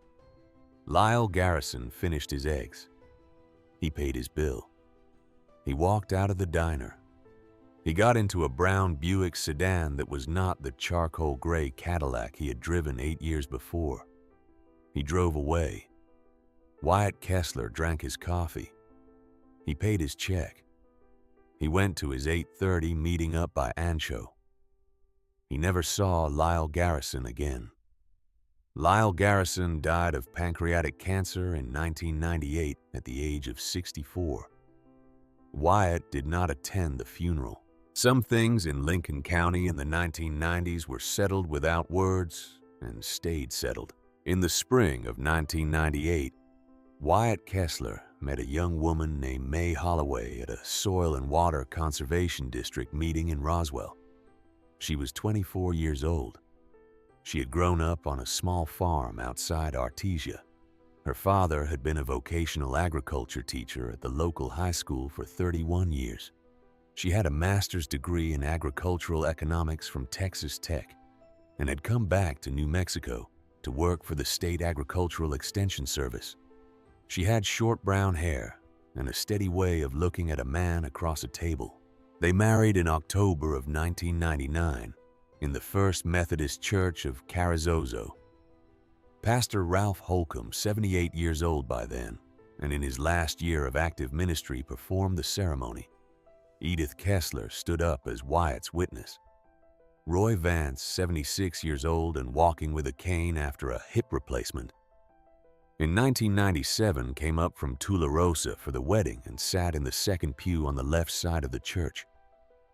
He wore his old black wool vest and his stovepipe Justins, which had been resold a third time the month before.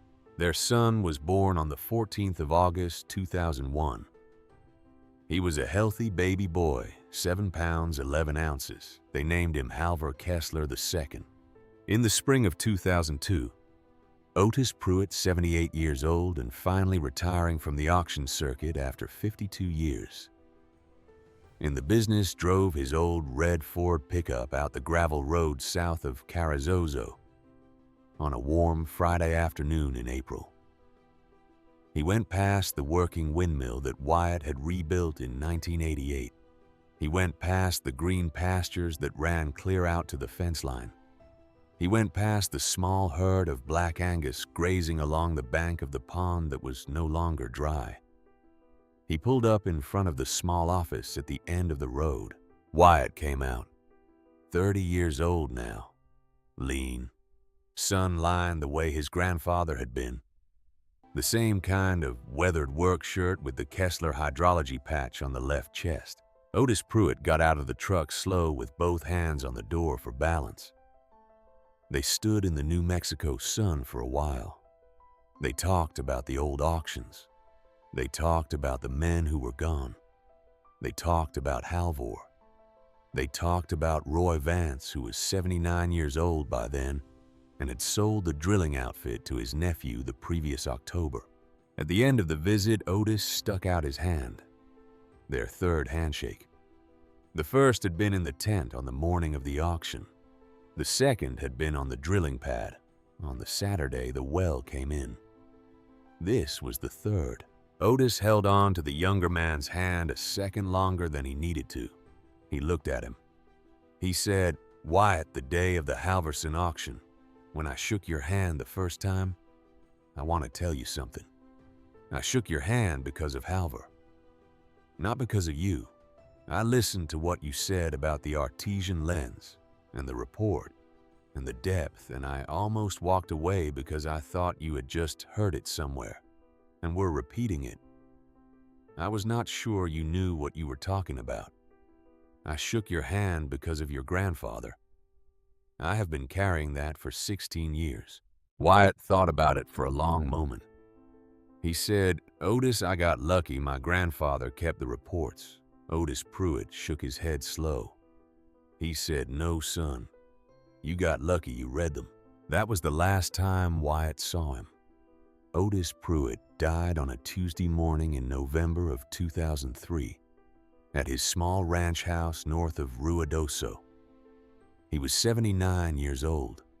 Wyatt drove up for the funeral with May and the toddler Halvor Kessler II on his hip. He sat in the back of the small white chapel and did not say much to anybody. He shook hands with 3 or 4 old ranchers afterward who had been at the auction tent in 1986. None of them needed to be told who he was. Roy Vance died 14 months later in January of 2005 at the age of 81. He died in his sleep in the small house on the south side of Tularosa, where he had lived alone since his wife Loretta had died in 1992. His nephew Cleve who had been the derrickman on the Parcel 9 drill in 1986 and had taken over the drilling outfit in 2001, called Wyatt at 6 in the morning to tell him. Wyatt drove down to Tularosa that afternoon. He spent 2 hours at the kitchen table with Cleve and Roy's brown leather logbook from 1953 open between them. Cleve had marked the page with a folded slip of paper.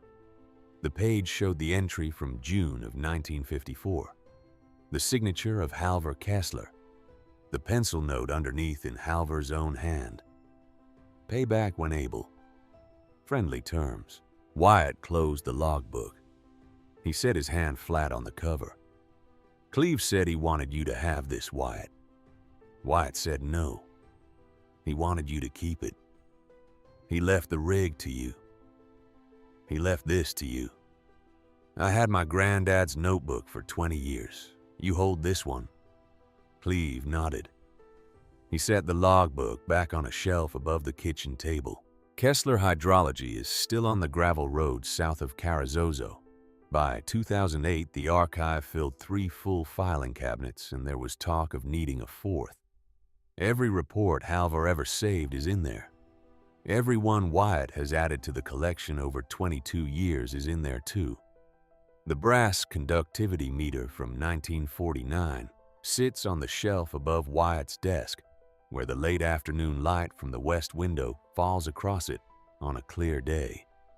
The brass has gone dark, where 3 generations of hands have held it. The leather strap is original. There is a small square of paper yellowed now, 2 words in careful handwriting. Read them. In the spring of 2008, on the first warm Saturday of April, Wyatt Kessler, 36 years old, picked up his 7-year-old son before sunrise. He drove the same blue Ford F-150 that had once belonged to Halver Kessler, now restored and repainted by Wyatt himself in 1999. The boy sat on the bench seat beside him. He was 7 years old. He had his great-grandfather's hands and a steady way of looking at things. They drove an hour east into the desert. They parked at a fence line. Wyatt got out. He took a manila folder from behind the seat. He took the leather field notebook from the dashboard. He took the brass conductivity meter in its red flannel wrap from the glove box. He looked at his son. He said, "Here. Hold this for me, son." He handed him the brass meter. The boy took it with both hands. They walked the fence line together as the sun came up over the Capitan foothills. The grandfather had become a boy. The boy had become a father. The brass meter had passed from one hand into another for the second time in its life. Somewhere about a mile west of where they walked, 280 acres of land that had been called dust. By a tent full of men in the autumn of 1986, sat green under the morning light. The windmill turning slow, a stock tank full to the rim with water that came up under its own pressure, from a layer 287 feet down that nobody else had bothered to read about. Between 1950 and the turn of the century, the Artesian pressure under southeastern New Mexico fell by more than half. The wells that survived the drop almost without exception were the ones that had been drilled the right way the first time into the small confined pockets that sat below the layer most drillers stopped at. The maps were not hidden. They sat on shelves in federal repository libraries for 40 years, free for anyone to read. Most people did not.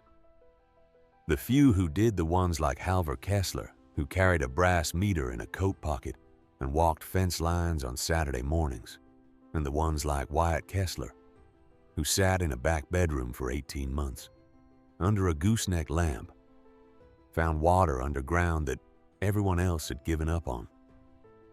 It did not take a license. It did not take a loan. It took the patience to read what was already there, and the steadiness to raise a paddle in a room full of louder men when every voice in the room was telling you to put it down. If you have come this far with me, I want to know one thing. Tell me in the comments. Was there a man in your life who left you something nobody else would have known to look for? A box of letters, a folder of notes, a book on a shelf with a folded page. And did you ever open it? Because every county in this country has a cedar trunk in somebody's back room, and every cedar trunk has 2 words on a folded piece of paper. Read them. That is the work. That has always been the work, and it has never required permission.